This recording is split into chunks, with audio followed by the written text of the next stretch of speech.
সম্মানিত বন্ধুগণ, আসসালামু আলাইকুম। দূরের কাছে দেশে অথবা দেশের বাইরে থেকে প্রিয় বন্ধুরা ঠিক এই মুহূর্তে যে যেখান থেকে বাস্তব জীবনের গল্প শোনার জন্য আমার সাথে জয়েন করেছেন আমি আপন। আর যে আপন জীবনের গল্পের 998তম পর্বে আপনাকে বরাবরের মতো স্বাগতম জানাচ্ছি। প্রিয় বন্ধুগণ, আজ আমি আপনাকে শোনাবো সিলেটের ছেলে মোহাম্মদ মিজানুর রহমানের জীবনের, মোহাম্মদ মিজানের জীবনের হৃদয় কাঁপানো অদ্ভুত রকম চরম ভয়ঙ্কর এক বাস্তব জীবন কাহিনী। বন্ধুগণ, আজকের গল্পের টাইটেল যে সিলেটের সাপ হুজুর নামে পরিচিত লোকটা কি আসলেই সাপ? যিনি গল্প আমাকে লিখে পাঠিয়েছেন তার শেষ প্রশ্ন ছিল এটাই, সিলেটে সাপ হুজুর নামে পরিচিত মানুষটা কি আদৌ সাপই ছিলেন? এই গল্পটা এক ভয়ঙ্কর রকমের বাস্তব জীবনের গল্প এবং কিছুটা ভৌতিকও বটে। আমি এই গল্পের প্রসঙ্গে জাস্ট একটা কথাই বলি, আমি বেশিরভাগ হুজুরদের মুখে, যারা জিন ভূত নিয়ে রিসার্চ করে, ওদের মুখে শুনেছিলাম যে জিন জাতি নাকি বেশিরভাগ সময় দিনের অন্তত একবার হলেও তাদেরকে সাপের রূপ অথবা কালো কুকুরের রূপ ধারণ করতে হয়। জিন জাতি 24 ঘন্টার মধ্যে একবার হলেও হয় তাদের সাপের রূপ কিংবা কালো কুকুরের রূপ ধারণ করতে হয়। এবং এই গল্পটার মাঝে গল্পটা এরকম একটা গল্প যে আপনি গল্পর শেষে নিজেই কনফিউশনে পড়ে যাবেন যে আসলেই জিন হুজুর নামে পরিচিত লোকটা জিন, সাপ, নাকি সাধারণ কোনো হুজুর বা কোনো অলি কিংবা কোনো বুজুর্গ মানুষ। গল্পটা শুরু থেকে শেষ পর্যন্ত শুনবেন অনুরোধ করছি এবং গল্প শেষে মিজান ভাইকে ঠিক আপনার মতো করে একটা মন্তব্য কমেন্ট বক্সে লিখবেন, বিশেষ করে এই হুজুর সম্বন্ধে। ধন্যবাদ সবাইকে। সুপ্রিয় বন্ধুগণ, আসসালামু আলাইকুম। আমার নাম মোহাম্মদ মিজানুর রহমান, আমার বাড়ি সিলেট। বন্ধুগণ, আমি আমার জীবনের এই গল্পটা শুরু করার শুরুতে আপনাদেরকে আমার পরিবারের বিষয়ে জানিয়ে রাখি। আমার পরিবারে আমি আছি, আমার বাবা আছে, মা আছে, এছাড়া রয়েছে আমার দাদা দাদি সহ আমার ছোট একটা বোন আর ছোট একটা ভাই। আমরা টোটাল 2 ভাই 1 বোন। আমাদের পরিবারটা সিলেট শহর থেকে নিম্নবিত্ত কোনো এক এলাকায় এক উচ্চ মধ্যবিত্ত পরিবার। আমার বাবা পেশায় একজন প্রবাসী। আমি খুব ছোটোবেলা দেখে আসছি আমার বাবা বিদেশে থাকে এবং বিদেশে থেকে আমার বাবা টাকা পয়সা পাঠাতো, সেই টাকা পয়সায় আমাদের পরিবারটা খুব ভালোভাবেই চলতো। যদিও আমার আরও 2 কাকা আছে, বাট তারা আলাদা পৃথক থাকে, আর আমার দাদা দাদি আমাদের পরিবারেই থাকে। এবং আমার বাবার ইচ্ছা যে তিনি তার বাবা মাকে, মানে আমার দাদা দাদিকে সবসময় আমাদের সাথেই রাখবে, যার জন্য দাদা দাদি আমাদের সাথেই থাকে। এমন করে আমার শৈশবের দিনগুলো আস্তে আস্তে করে পার হচ্ছিল। আমি মোটামুটি তখন প্রায় অনেকটাই বড়। আমি আমাদের এলাকারই একটা মাদ্রাসায় পড়াশোনা করতাম। ছোটোবেলা থেকে আমার দাদা দাদির ইচ্ছা ছিল যে তারা আমাকে অনেক বড় একজন আলেম বানাবে। এই জন্য মাদ্রাসায় শিক্ষায় শিক্ষিত করার জন্য আমাকে তারা আমাদের এলাকারই একটা মাদ্রাসায় ভর্তি করাতো। মাদ্রাসায় ভর্তি করায়, দেন আমি ওই মাদ্রাসায় পড়াশোনা করি। ছোটোবেলা থেকে আমার জিন ভূতের প্রতি একটা আগ্রহ ছিল, মানে এই জিনিসটা সবসময় আমার মুখে জাগতো। এবং আমি যখনই দাদির সাথে ঘুমাইতাম, আমার দাদির মুখে আমি প্রচুর পরিমাণের ভৌতিক কথাবার্তা শুনতে পাইতাম। আমার দাদির বাপের বাড়ি যে জায়গায় ছিল, ওই জায়গাটা একটা পাহাড়ের মধ্যে ছিল এবং শুনেছিলাম ওই পাহাড়ে নাকি জিনেদের বসবাস ছিল। বেশ কয়েকবার আমার দাদির সাথে জিনদের দেখাও হয়েছিল। এও শুনেছিলাম যে আমার দাদিরে নাকি জিনেরা খাবার দেওয়া যেত। পাহাড়ের রূপে অনেক সময় জিনেরা যখন খাইতে বসতো, আমার দাদি ওই সময় যাইতো, অনেকে একসাথে খাইতো এবং সেখান থেকে আমার দাদিকে নাকি খাবারও দিত। এরকম করে দাদির মুখে গল্প মুখর এরকম জিনের কথাবার্তাগুলো শুনতে আমার খুব ভালোই লাগতো, যার জন্য পড়াশোনা শেষ করে আমি প্রতিদিনে আমার দাদা দাদির মাঝখানে গিয়ে ঘুমাতাম। এবং এক পাশে দাদি আমাকে ভূতের গল্প শোনাতো, আর অন্য পাশে দাদা আমাকে হেসে হেসে বলতো, এই তোর দাদি তোকে যত সব পচা এবং মিথ্যা গল্প শোনাচ্ছে, এগুলো বলতো। মুহূর্তের মধ্যে দাদি তখন রেগে যেত যে তুমি না জেনে না শুনে আমার সম্বন্ধে এরকম মিথ্যা বলো কেন। তো দাদির মুখে ভূতের গল্প শোনার মজাতে এতটাই ছিল, আমি এখনও কারো মুখে যদি এরকম ভূতের কোনো কথা শুনে আমি আমার দাদিকে মিস করতে থাকি। এবং দাদির মুখে ভূতের গল্প শুনতে শুনতে একটা সময় আমার বড় হওয়া বলতে আমি তখন 14 থেকে 15 বছরের কাছাকাছি। সালটা তখন প্রায় 2004 সালের মতো। 2004 সালের দিকে তখন হঠাৎ করে বাংলাদেশে বন্যা কবলিত হয়। বাংলাদেশ বন্যা কবলিত হয় 2004-এ। আমি জানি না কারো মনে আছে কিনা, সেই সময় প্রচণ্ড পরিমাণের বন্যা হয়, আমাদের সিলেট পরিপূর্ণভাবে ডুবে যায়। আর আমাদের ওই এলাকাটা ছিল একেবারে নিম্নবিত্ত একটা এলাকা হওয়ার কারণে পানি এত পরিমাণে ঢুকে যে আমরা রাতের অন্ধকারে, গভীর রাতে পানি ঢোকার পরে আমরা সবাই আমাদের যে টিনের ঘর ছিল, টিনের ঘরের ছাদের উপরে, মানে টিনের ঘরের উপরে গিয়ে আমরা বসি। এবং সকালে সূর্য ওঠার পরে দেখি চারদিকে থাথায় পানি আর পানি। দূর দূরান্ত থেকে মানুষজন তখন নৌকা নিয়ে এসে আমাদেরকে রক্ষা করে নিয়ে যায়। আমার দাদার গরু ছিল, গরুগুলোও চলে যায়, গরুগুলা মারা যায় এবং আমাদের আরও কিছু অনেক সয় সম্পত্তি বা অনেক টাকা পয়সা, স্বর্ণ অলংকার অনেক কিছুই ছিল ঘরের মধ্যে, কিন্তু সবশেষে আমরা কিছুই পাইনি। আমাদেরকে বাঁচানোর জন্য নৌকা করে লোকজন আসছে এবং আমাদেরকে এই টিনের উপর থেকে আমাদেরকে নিয়ে যায়, নিয়ে আমাদেরকে একটা স্কুলের মধ্যে রাখা হয়, ওটাকে আশ্রয় কেন্দ্র নামে পরিচিত। ওইখানে আমাদেরকে রাখে, আমরা ওইখানেই থাকি। দীর্ঘ প্রায় 12 দিনের মতো পানি ছিল এবং 12 দিন পরে মোটামুটি পানি কিছুটা কমে গেছে, আগের তুলনায় পানি অনেকটা কমেছে। এরপরে আমাদের গ্রামের যত মানুষ সবাই তো আমরা একসাথে আশ্রয় কেন্দ্রে থাকতাম। 12 দিন পরে যখন মোটামুটি পানির পরিমাণ কমে যায়, তখনই আমরা আস্তে আস্তে করে আমাদের বাসা বাড়ির দিকে আসতে থাকি। যদিও তখন আসলে প্রশাসনিক লোকজন আমাদেরকে আসতে দেয়নি, তাদের কথা হচ্ছে পানি এখনও সম্পূর্ণভাবে কমেনি, আপনারা এখনও যায়েন না, অপেক্ষা করেন। কিন্তু তাদের ওই অপেক্ষার কথা আমরা শুনতেছিলাম না। আমাদের জমি, আমাদের ঘর বাড়ি, টাকা পয়সা, অর্ণা, মানে যা কিছু আছে সবই তো আমাদের ঘরের মধ্যে। তো এই মায়ায় আমরা তখন 12 দিন পরে পরিবারের সবাই মিলে গ্রামে ফিরে আসি। এক এক করে আমাদের গ্রামের সব মানুষটাই তখন গ্রামে ফিরে আসে এবং গ্রামে ফিরে আসার পরে একটা বিষয়ে আমি খুব খেয়াল করে দেখলাম, যখন আমরা গ্রামে চলে আসি, গ্রামে আসার পরে আমাদের যে স্টিলের লকার ছিল, মানে আমার মায়ের গয়নাগাটি রাখার যে জায়গা ছিল, ওইগুলো তো আমরা বের করতে পারিনি, সবই পানির নিচে ছিল। এবং পানি যখন কমেছে কিছুটা, মানে আমাদের বাড়িতে ঢুকে আমাদের লকার টকার ভেঙে আমাদের স্বর্ণালঙ্কার যা কিছু ছিল সব কিছু নিয়ে গেছে। মা তখন খুব কান্নাকাটি করে বলে যে আপনার ছেলে এত কষ্ট করে টাকা পাঠাইছে, সেগুলো দিয়ে আমি কিছু স্বর্ণালঙ্কার কিনেছি, বাট আমার সব কিছুই চলে গেল।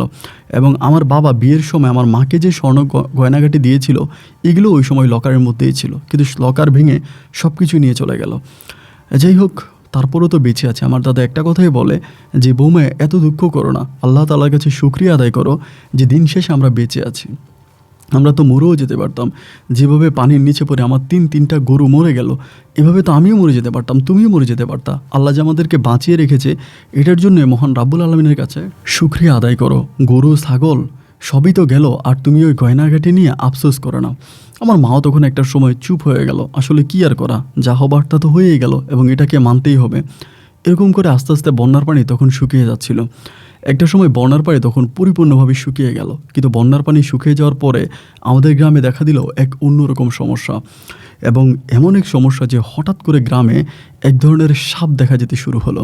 এক ধরনের সাপ, এবং এই সাপগুলো একদম কালো কুচ্চির টাইপের সাপ, আকারে অনেক বড়ও না ছোটও না, মিডিয়াম আকারের সাপ। কিন্তু এই সাপগুলো কাউকে কামড়ও দেয় না, এমন না যে কাউকে কামড় দেয়, বাট এই সাপগুলো মানুষের চোখের সামনে পড়ে। কেউ বাজার থেকে আসতেছে, কেউ যাচ্ছে, এই সাপগুলো হঠাৎ করে সামনে পড়ে এবং দিনে রাতে মিলিয়ে সাপগুলো এমনভাবে সামনে পড়তেছে, সবার মনে তখন এক ধরনের ভয় আর আতঙ্ক কাজ করতে শুরু করে।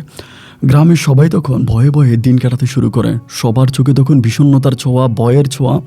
সবাই মিলে তখন চিন্তা করতেছিল যে এই সাপগুলো আসলো কোত্থেকে। আমাদের গ্রামে তো এরকম সাপ কেউ আগে কখনোই দেখেনি, এরকম কোনো সাপই আমাদের গ্রামে ছিল না। তাহলে হঠাৎ করে এই সাপের আবিষ্কার কোত্থেকে হলো? একে একে সবাই মিলে তখন এই নিয়ে সমালোচনা করতে শুরু করে। তো একজন আরেকজনকে বলে, হয়তো বন্যার পানিতে অন্য দেশ থেকে বা অন্য জেলা থেকে এই ধরনের ভয়ঙ্কর সাপগুলো আমাদের দেশে বা আমাদের এলাকাতে চলে আসছে। আমাদের এলাকাতে তো আগে এরকম সাপ ছিল না। এরকম করতে করতে সাপগুলো দেখতে দেখতে একসময় একজন বলে বসলো যে এই সাপের নাকি মাথা নাই। একজন বলে যে আমি স্বয়ং সাপটাকে খুব সামনে থেকে দেখেছি, বাট এই সাপের কোনো মাথা নাই, এটা এই ধরনের লাঠির মতো একটা সাপ, এটার কোনো মাথা নাই। এবং এইটা বলার পরে তখন আরও বেশি ভয়ঙ্কর বিরাজ করতে থাকে গ্রামের সবার মাঝে যে তাহলে এটা কী ধরনের সাপ যে সাপের কোনো মাথা নাই। এরকম করতে করতে আমাদের বাড়ির একজনকে, তখন আমাদের এলাকায় যিনি সর্দার ছিলেন, তিনি বললেন যে একটা কাজ করো, একটা সাপকে মারো, তোমরা যেখানেই দেখো সাপকে ছেড়ে দিও না, একটা সাপকে মারো, মারার পরে আমরা বুঝবো যে এটা কী ধরনের সাপ। এই বলার পরেই গ্রামের যুবক ছেলেরা তখন সাপ মারার জন্য উদ্বেগ প্রকাশ করে যে তারা সাপ মারবে, এবং সাপ মারার জন্য এখানে সেখানে খুঁজতে থাকে। একদিন প্রায় দিনের 11টা বাজে একটা সাপ মারতে তারা সক্ষম হয়। দিনের 11টা বাজে একটা সাপ মারার পরে সর্দারের কাছে নিয়ে আসে, এবং সর্দার ওই সাপটাকে দেখে। সাপের মাথা নাই এরকম না, সাপের মাথা আছে, সাপের মুখও আছে, কিন্তু সাপের শরীরের তুলনায়, মানে বডির তুলনায় মুখটা অনেক ছোট একটা মুখ। এবং এই ধরনের সাপ কোনোদিন আমাদের গ্রামের যাদের 70-80 বছর বয়স হয়েছে তারাও বলে এই ধরনের সাপ তারা কোনোদিনও দেখে নাই, এই ধরনের সাপের সম্মুখীন তারা কখনো দেখে নাই এবং কোনোদিন টিভিতেও এই ধরনের সাপ দেখানো যায়নি। তো এরপরে যেটা করলো, সবাই মিলে বললো যে ঠিক আছে, যেহেতু এরকম একটা ঘটনাই ঘটলো, সাপটাকে মাটি দিয়ে ফেলো। এরপর থেকে তোমরা যেখানেই সাপ দেখবা, সাপকে তোমরা মেরে ফেলবা, সাপকে আর জীবিত রাখবা না, আমরা মেরে ফেলবো এবং মেরে মেরে আমাদের গ্রাম থেকে আমরা সাপ মুক্ত করবো। এটা বলার পরে ওই দিন রাতে, যেদিন একটা সাপ মেরেছিল, সেদিন রাতে অনেকগুলো সাপ মারা পড়ে। গ্রামের সবাই তখন লাঠি সোঁটা, আপনার চল কোস এটা ওইটা নিয়ে বের হয় এবং বের হয়ে সাপ মারতে শুরু করে। প্রায় এক রাতেই তারা তখন 20 থেকে 25টা সাপ মারতে সক্ষম হয় এবং এতগুলো সাপ মেরে ফেলার পরে পরের দিনটা ছিল শুক্রবার এবং ওই শুক্রবারে আমাদের পুরো গ্রামটা তখন একটা থমথম বিরাজ করতেছিল। পুরো গ্রামে এত পরিমাণে থমথম বিরাজ করতেছে যে শুক্রবারে জুমার নামাজ পড়তেও মানুষ খুব একটা যায়নি। আকাশে প্রচুর পরিমাণ মেঘের আনাগোনা ছিল এবং চারদিকটা কেমন জানি অনেক ভারী, একটা অন্যরকম পরিবেশ ছিল। সবাই মিলে তখন খুব ভয়ঙ্কর ভয় এবং আতঙ্কের মধ্যে আছে। কেউ তখন কোনো কথাবার্তা বলে না। শুক্রবারে জুমার নামাজ পড়ার জন্য খুব বেশি মানুষ তখন মসজিদে যায়নি। দেখতে দেখতে চারদিকে গুটগুটে অন্ধকার নেমে আসছিল। রাতের ওই অন্ধকারে যে যার মতো করে পশু পাখির মতো ঘরে ঢুকে গেল এবং সেরাতেই ঘটল আরও এক অদ্ভুত রকমের ভয়ঙ্কর ঘটনা। সেরাতের মধ্যে তখন সবাই বলতেছিল যে আমাদের বাড়ির বাইরে যে গাছপালাগুলো আছে এগুলো মনে হয় ভেঙে ফেলতেছে। গাছ ভাঙলে যেরকম শব্দ হয় মটমট মটমট মটমট করে, এরকম প্রচুর পরিমাণের শব্দ হচ্ছে যে আমাদের গ্রামের যে গাছগুলো আছে গাছগুলোর গাছের শাখা প্রশাখাগুলো ভেঙে ফেলতেছে। রাতে ভয়ে সবাই একদম চুপ হয়ে যায়, কেউ ঘর থেকে বের হয় না। সারাটা রাত আল্লাহকে ডাকতে ডাকতে ফজর পর্যন্ত অপেক্ষা করে, কিন্তু ফজরের সময় হয়ে গেলে আমাদের মসজিদ থেকে কোনো ফজরের আজানের শব্দ আসে না। যখন ফজরের আজানের শব্দ আসে না, সবাই তখন ভয় পেয়ে যায়, কী ব্যাপার, ফজরের আজানের শব্দ আসতেছে না কেন? এ সময় আমার দাদা এবং গ্রামের আরও কিছু মানুষ মিলে সাহস করে মসজিদের দিকে রওনা দিল এবং তারা মসজিদে গেল। যাওয়ার পর যেটা দেখলো যে মসজিদের মিম্বরের সামনে আমাদের হুজুর অজ্ঞান অবস্থায় পড়ে আছে। তারা তখন চিৎকার করলো এবং হুজুরকে বাহির করলো। তখন আস্তে আস্তে করে চারদিকে আলো ফুটতেছে। সেই মুহূর্তে আমিও তখন মসজিদের দিকে রওনা দিলাম। কিন্তু মসজিদের দিকে রওনা দেওয়ার পর যে জিনিসটা আমার চোখে পড়লো, বা এর আগেও যারা যেটা চোখে দেখেছে, যে আমাদের গ্রামের যে বড় বড় গাছগুলো ছিল, একদম বড় বড় যে গাছগুলো ছিল, ওই গাছগুলা ঢাইলগুলো সব ভাঙা এবং আমাদের গ্রামটা এমন একটাভাবে দেখাচ্ছে যে যেন প্রচুর পরিমাণের সিডর অথবা তুফানের সম্মুখীন হয়েছে। তুফান হলে যেরকম মোটা মোটা গাছের ঢালগুলো ভেঙে যায়, এরকম গাছের ঢাল ভাঙা, বাট এমন একটা অবস্থা যে তুফানের কোনো আনাগোনা আমরা সারা রাত্রে শুনতেই পাই নাই। বাতাসের এক ফোঁটা শব্দ সারা রাত্রে আমাদের কানে আসে নাই। শুধু আমরা যেই জিনিসটা আমরা উপলব্ধি করেছি, যেটা আমরা কানে শুনেছি, সেটা হচ্ছে প্রচুর পরিমাণের গাছের ঢাল ভাঙা শব্দ এবং সকালে ঘুম থেকে ওঠার পর সবাই এই জিনিসটাই দেখলো যে প্রচুর পরিমাণের গাছের ঢাল ভাঙা। এখন এই গাছের ঢালগুলো কে ভাঙলো, কারা ভাঙলো, কোত্থেকে কি এসলো, এই বিষয়টা নিয়ে তখন পুরো গ্রামের ভিতরে আতঙ্ক ছড়িয়ে পড়ে। মানুষের মুখে মুখে ভয়ের ছায়া। এক পর্যায়ে আমিও তখন মসজিদের কাছে গেলাম। ওই মুহূর্তে হুজুরের জ্ঞান ফিরে আসলো।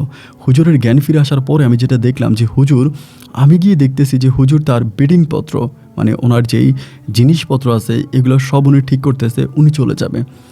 গ্রামের সবাই বলতেছে যে হুজুর আপনি কোথায় যাবেন, কেন যাবেন? আমরা এরকম একটা নিরুপায়ের মধ্যে পড়ে আছি, একটা ঝামেলার মধ্যে আছি, আপনি আমাদেরকে রেখে চলে যাবেন? এটা কোনো কথা? হুজুর বলে, আমি গতকালকে রাতে যা দেখেছি, এরপরে আমার এই মসজিদে থাকা কোনোভাবেই সম্ভব নয়। গ্রামের যুবকরা তখন বলল, হুজুর আপনি একা থাকবেন না, প্রয়োজনে আমরা পালাক্রমে আপনাকে পাহারা দেব, আমরা কেউ না কেউ আপনার সাথে প্রতি রাতেই থাকব।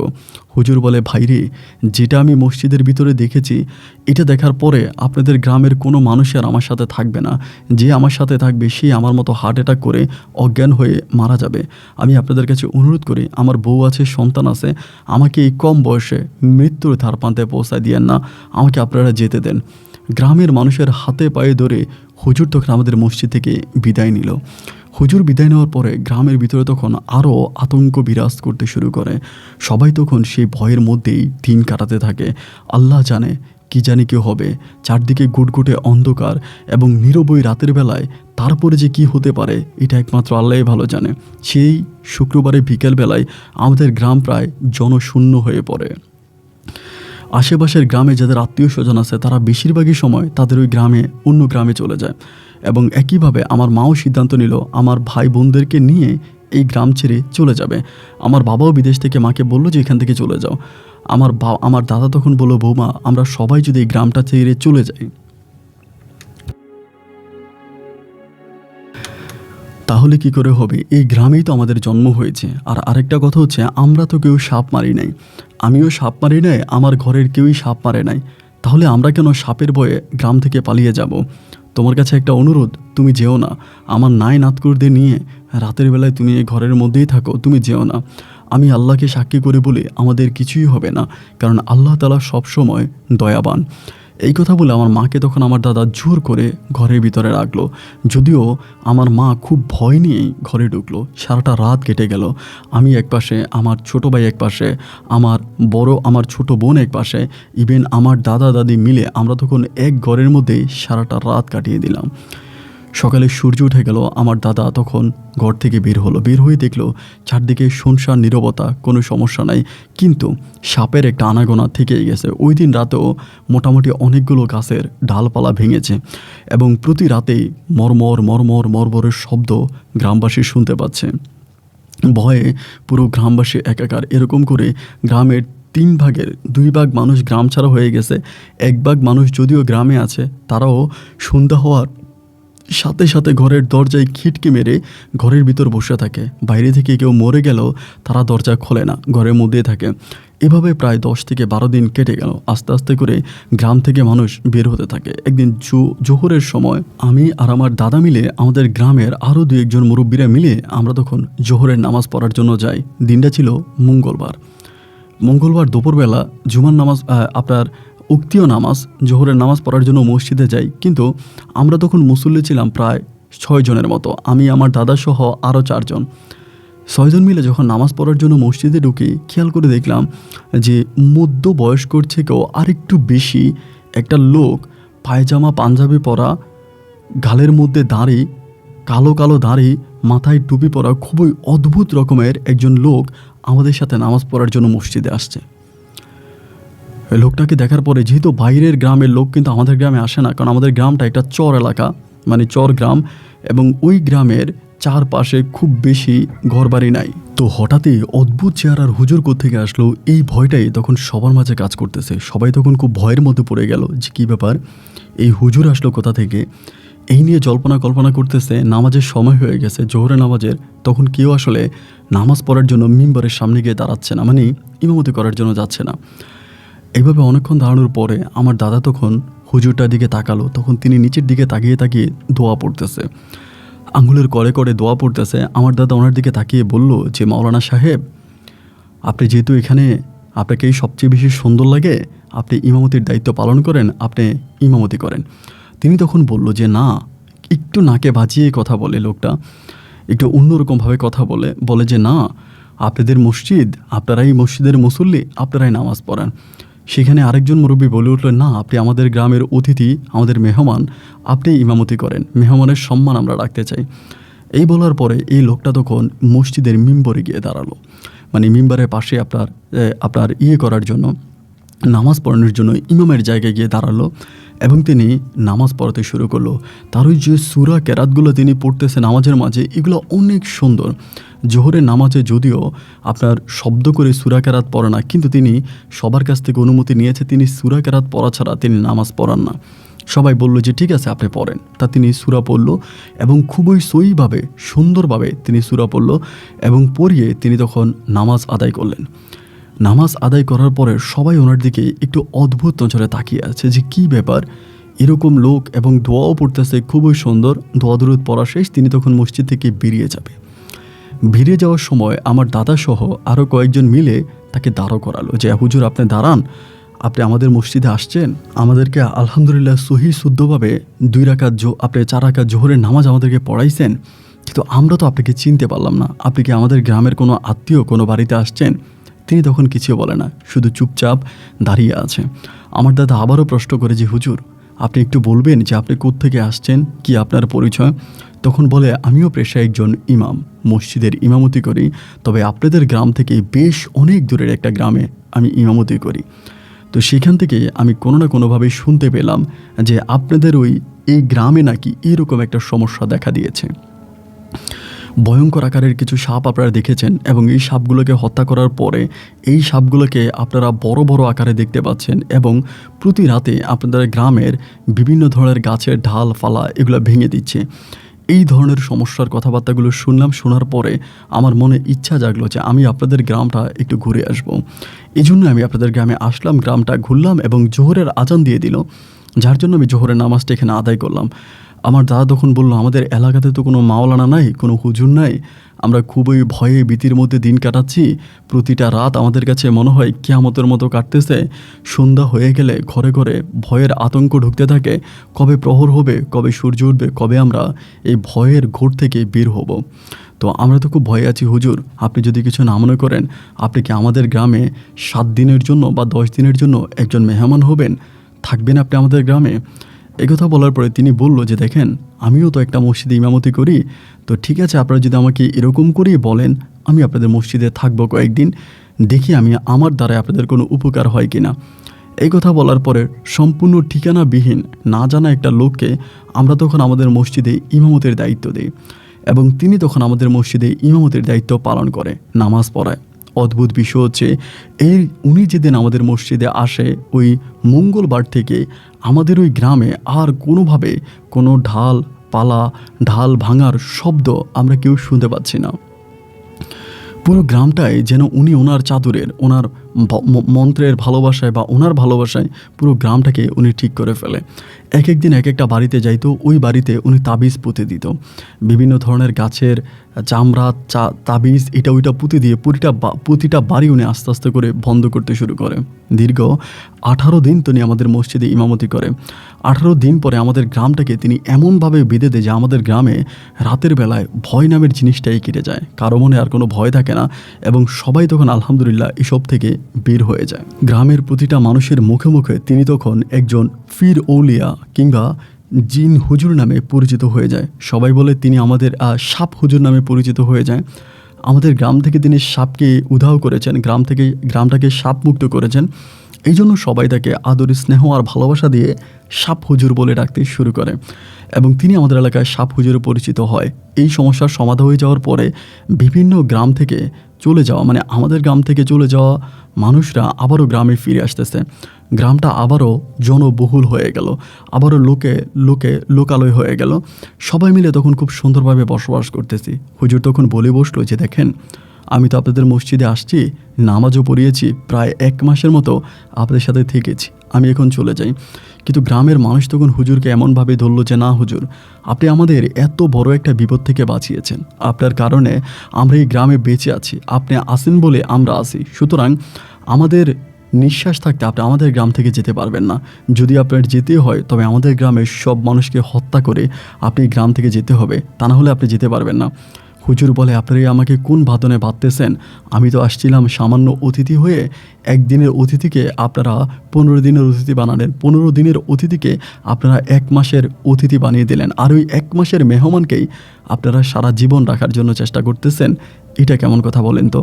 গ্রামের বয়স্ক লোকেরা তখন গিয়ে হুজুরের হাত ধরল যে না হুজুর, আপনি আমাদের গ্রামে থাকেন, আপনি চাইেন না। এইভাবে বলার পরে হুজুর তখন বলল যে আচ্ছা ঠিক আছে, আমি আপনাদের গ্রামেই থাকবো, আমি যাব না। তো হুজুর কিন্তু কোথাও রান্নাবান্না করতো না, মানে আমরা কেউ হুজুরকে খাবার পাঠাইতাম না। যদিও আমরা বলেছিলাম যে হুজুর, আমরা আপনার জন্য খাবার পাঠাই, আপনি খাবার খাবেন। হুজুর আমাদেরকে বলল যে না, আমি কারো হাতে রান্না খাই না, আমি নিজেরটা নিজেই তৈরি করি। তো তিনি নিজেরটা নিজে কি তৈরি করে বা কী রান্না করে খায় এটা উনিই ভালো জানে, আমরা কখনো ওনাকে কোনো কিছু রান্না করতে দেখি নাই। অনেকে আবার এরকম কথাও বলে যে হুজুর নাকি আল্লাহর ওলি এবং আল্লাহর তরফ থেকে হুজুরের কাছে খাবার আসে, হুজুরের কাছে ফল ফ্রুট আসে, খাবার আসে এবং উনি সেই খাবার থেকে বাঁচে, সেই খাবারই তিনি খায় এবং যার জন্য তার কোনো রকমের খাবার দাবারের প্রয়োজন হয় না। এরকমভাবেই তিনি আমাদের গ্রামে থাকতে শুরু করে। এবার আস্তে আস্তে করে আমাদের গ্রামে মানুষরা আসলো এবং সবাই মিলে হুজুরকে অনেক স্নেহ সম্মান ভালোবাসতে শুরু করলো। আমরা যতদূর শুনেছিলাম হুজুর বলল তিনার বাড়ি হচ্ছে চিটাগংয়ে, বাট চিটাগংয়ে কোথায় ওনার বাড়ি ওই ডিটেলস উনি আমাদেরকে বলে নাই, আর আমরাও সেটা ওনার কাছ থেকে জানতে চাই না, যেহেতু তিনি আমাদেরকে একটা মরণ ব্যাধি থেকে, এক ভয়ঙ্কর রোগ থেকে, এক ভয়ঙ্কর কাফালা থেকে তিনি আমাদেরকে বাঁচিয়েছে। এই জন্য ওনার সম্বন্ধে আমাদের আর তেমন কিছু জানার নাই। আমরা সবাই ওনাকে পছন্দ করি, ভালোবাসি। তিনি আমাদের মসজিদের সম্মানিত ইমাম হিসাবে ইমামতির দায়িত্ব তিনি পালন করে যাচ্ছে। এরকম করে সময়গুলো কাটতে কাটতে একটা পর্যায়ে আমিও অনেক বড় হই, প্রায় অনেকটাই বড় হয়ে যাই। এবং বড় হয়ে যাওয়ার পরে হুজুরও আমাদের গ্রামে প্রায় 1 বৎসরেরও বেশি সময় ধরে থাকতেছে। এরই মাঝে আমার দাদাভাই মারা যায়, এবং আমার দাদা মারা যাবার পরে আমার দাদার যেই আপনার মাটি দেওয়ার সময় যে জানাজার নামাজ পড়তে হয়, সেই জানাজার নামাজও আমাদের ওই মসজিদের ইমাম সাহেবই পড়ে, তিনিও জানাজার নামাজ পড়ে। এরকম করে সময়গুলো কাটতেছে। যাই হোক, খুব ভালো করে প্রায় 2 বৎসরের মতো তিনি আমাদের মসজিদে ইমামতি করে। এবং অদ্ভুত বিষয় হচ্ছে এইটা যে এই টানা 2টা বৎসরে ইনি কোনোদিনও কারো ঘরে গিয়ে একবেলা খাবার খায় নাই। কোনোদিনও কারো ঘরে গিয়ে একবেলা খাবার খায়নি। যদি আমরা জিজ্ঞেস করতাম, তিনি আমাদেরকে বলতো আমি রাতের বেলায় রান্না করি। কিন্তু রান্নাটা উনি কোথায় করে এটা কিন্তু আমরা দেখতাম না, যে উনি কোথায় রান্না করে এবং কোথায় রান্না করে খাওয়া দাওয়া করে, এটা কিন্তু আমরা কখনোই দেখতাম না। শুধু আমাদেরকে বলতো যে আমি রাতের বেলায় রান্না করি এবং আমারটা আমি রান্না করে খাই, আমি কারো হাতের খাবার খাই না। তো আমরা যথারীতি ওনাকে অনেক বিশ্বাস করতাম, ভালোবাসতাম, এবং তিনি একজন সম্মানিত হুজুর বলে আমাদের এলাকাতে পরিচিত। তাকে আমাদের সবাই মায়া ভালোবাসা ছিল।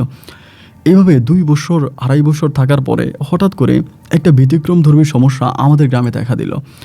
ব্যতিক্রমধর্মী সমস্যা বলতে, হঠাৎ করে ধরেন অনেকের হাঁস পাওয়া যাচ্ছে না, অনেকের মুরগি পাওয়া যাচ্ছে না। মানে হঠাৎ করে হাঁস, মুরগি অথবা গরুর বাছুর অথবা ছাগলের বাছুর এগুলো পাওয়া যায় না। ধরেন আমাদের গ্রামে চারপাশেই তো পানি, আশেপাশে তেমন কোনো গ্রাম নাই, চারদিকে একদম খাঁকা পানি, মানে আপনার খাল বিল এরকম। তো ওইখানে মধ্যখানে আমাদের গ্রামটা। এই গ্রাম থেকে কোনো রকমের মানে গরুর বাছুর চলে যাবে অন্য কোনো গ্রামে, এরকম কোনো সিস্টেমও কিন্তু নাই। তাহলে গরুর বাছুর যাবে কোথায়? হঠাৎ করে গরুর বাছুর পাওয়া যায় না, হাঁস পাওয়া যায় না, মুরগি পাওয়া যায় না, এটা ওইটা পাওয়া যায় না। তো সবাই মিলে তখন হুজুরের দ্বারস্থ হইলাম। হুজুরকে বললাম যে হুজুর, এই ঘটনা, আমরা তো এরকমভাবে গরুর বাছুর খুঁজে পাই না, এটা খুঁজে পাই না, ওইটা খুঁজে পাই না, এগুলা যায় কোথায়? এগুলো কোথায় চলে যায়? আপনি যদি একটু মেহেরবানি করে আপনার তন্ত্রমন্ত্র দিয়ে একটু আমাদেরকে বলতেন যে আমাদের এই পশুপালিত প্রাণীগুলো কোথায় চলে যায়। উনি তখন বলে যে দেখেন, আসলে সব বিষয় তো আর আমাকে দিয়ে হবে না, বাট যাদেরটা যাচ্ছে আপনারা দোয়া করবেন, এটা ভালোর জন্যই যাচ্ছে। হয়তো আপনাদের জানের উপর দিয়ে আসতেছে, কিন্তু মালের উপর দিয়ে যাচ্ছে। হয়তো ওই ঘরে আজকে একজন মানুষ মারা যেত, কিন্তু একটা বাছুর হারিয়ে যাওয়ার কারণে ওই ঘরের লোকটা বেঁচে গেছে, এরকমটাই বলতো। কিন্তু ওই ঘটনার পরে যেহেতু হুজুর এটার কোনো কিছু করলো না, আস্তে আস্তে যে গ্রামের মানুষগুলো এই হুজুরকে নিজের জীবনের চাইতে বেশি ভালোবাসতো, বিশ্বাস করতো, তারাই তখন এই হুজুরের বিরোধিতা করতে শুরু করে। তারাই তখন বিভিন্নভাবে বলে, হুজুরে এটা কেন করতেছে? হুজুরে চাইলে তো, যে গ্রাম থেকে হুজুর ভয়ঙ্কর সাপ নিধন করেছে, তাহলে হুজুর চাইলে আমাদের এই গ্রাম থেকে এরকম রাক্ষসকে তো নিধন করতে পারেই, যিনি কিনা আমাদের গ্রামের ছোট ছোট বাছুর খেয়ে ফেলে এবং হাঁস মুরগি খেয়ে ফেলে, তাকে তো কোনো কিছু করা যেতে পারে। কিন্তু এই নিয়ে হুজুর কিছু করে না। আস্তে আস্তে গ্রামে জনমতে মানুষের মাঝে এক ধরনের ক্ষোভ এবং রাগ কাজ করতে শুরু করে। কেন হুজুর আমাদের কথা শোনে না? কেন হুজুর আমাদের কথা মতো কাজ করে না? এই বিষয়গুলো নিয়ে সবাই তখন আস্তে আস্তে করে রাগে ক্ষোভে ফেটে যাচ্ছিল যে হুজুর কেন কথা শোনে না, হুজুর কেন এটা করে না। এবং এই বিষয় নিয়ে হুজুরও কিন্তু কোনো মন্তব্য করে না, হুজুরও কারোর সাথে কথা বলে না। মসজিদে যেরকম মুসল্লি আসতেছে, হুজুর সেরকমই নামাজ পড়তেছে, নামাজ পড়াচ্ছে। এমন করে সময়গুলো কাটতে কাটতে একদিন হঠাৎ করে একটা ভয়ঙ্কর সাপ একটা মানে গরুকে ধরেছে, যে গরুটাকে খেয়ে ফেলবে, আকারে সাপটা অনেক বড়। এই জিনিসটা দেখেছে একজন রাখাল, যে গরু পালতো আমাদের এলাকায় রাখাল, সে দেখছে। দেখার পরে সে তখন চিৎকার দিছে, খুব ভয়ানকভাবে চিৎকার দিল।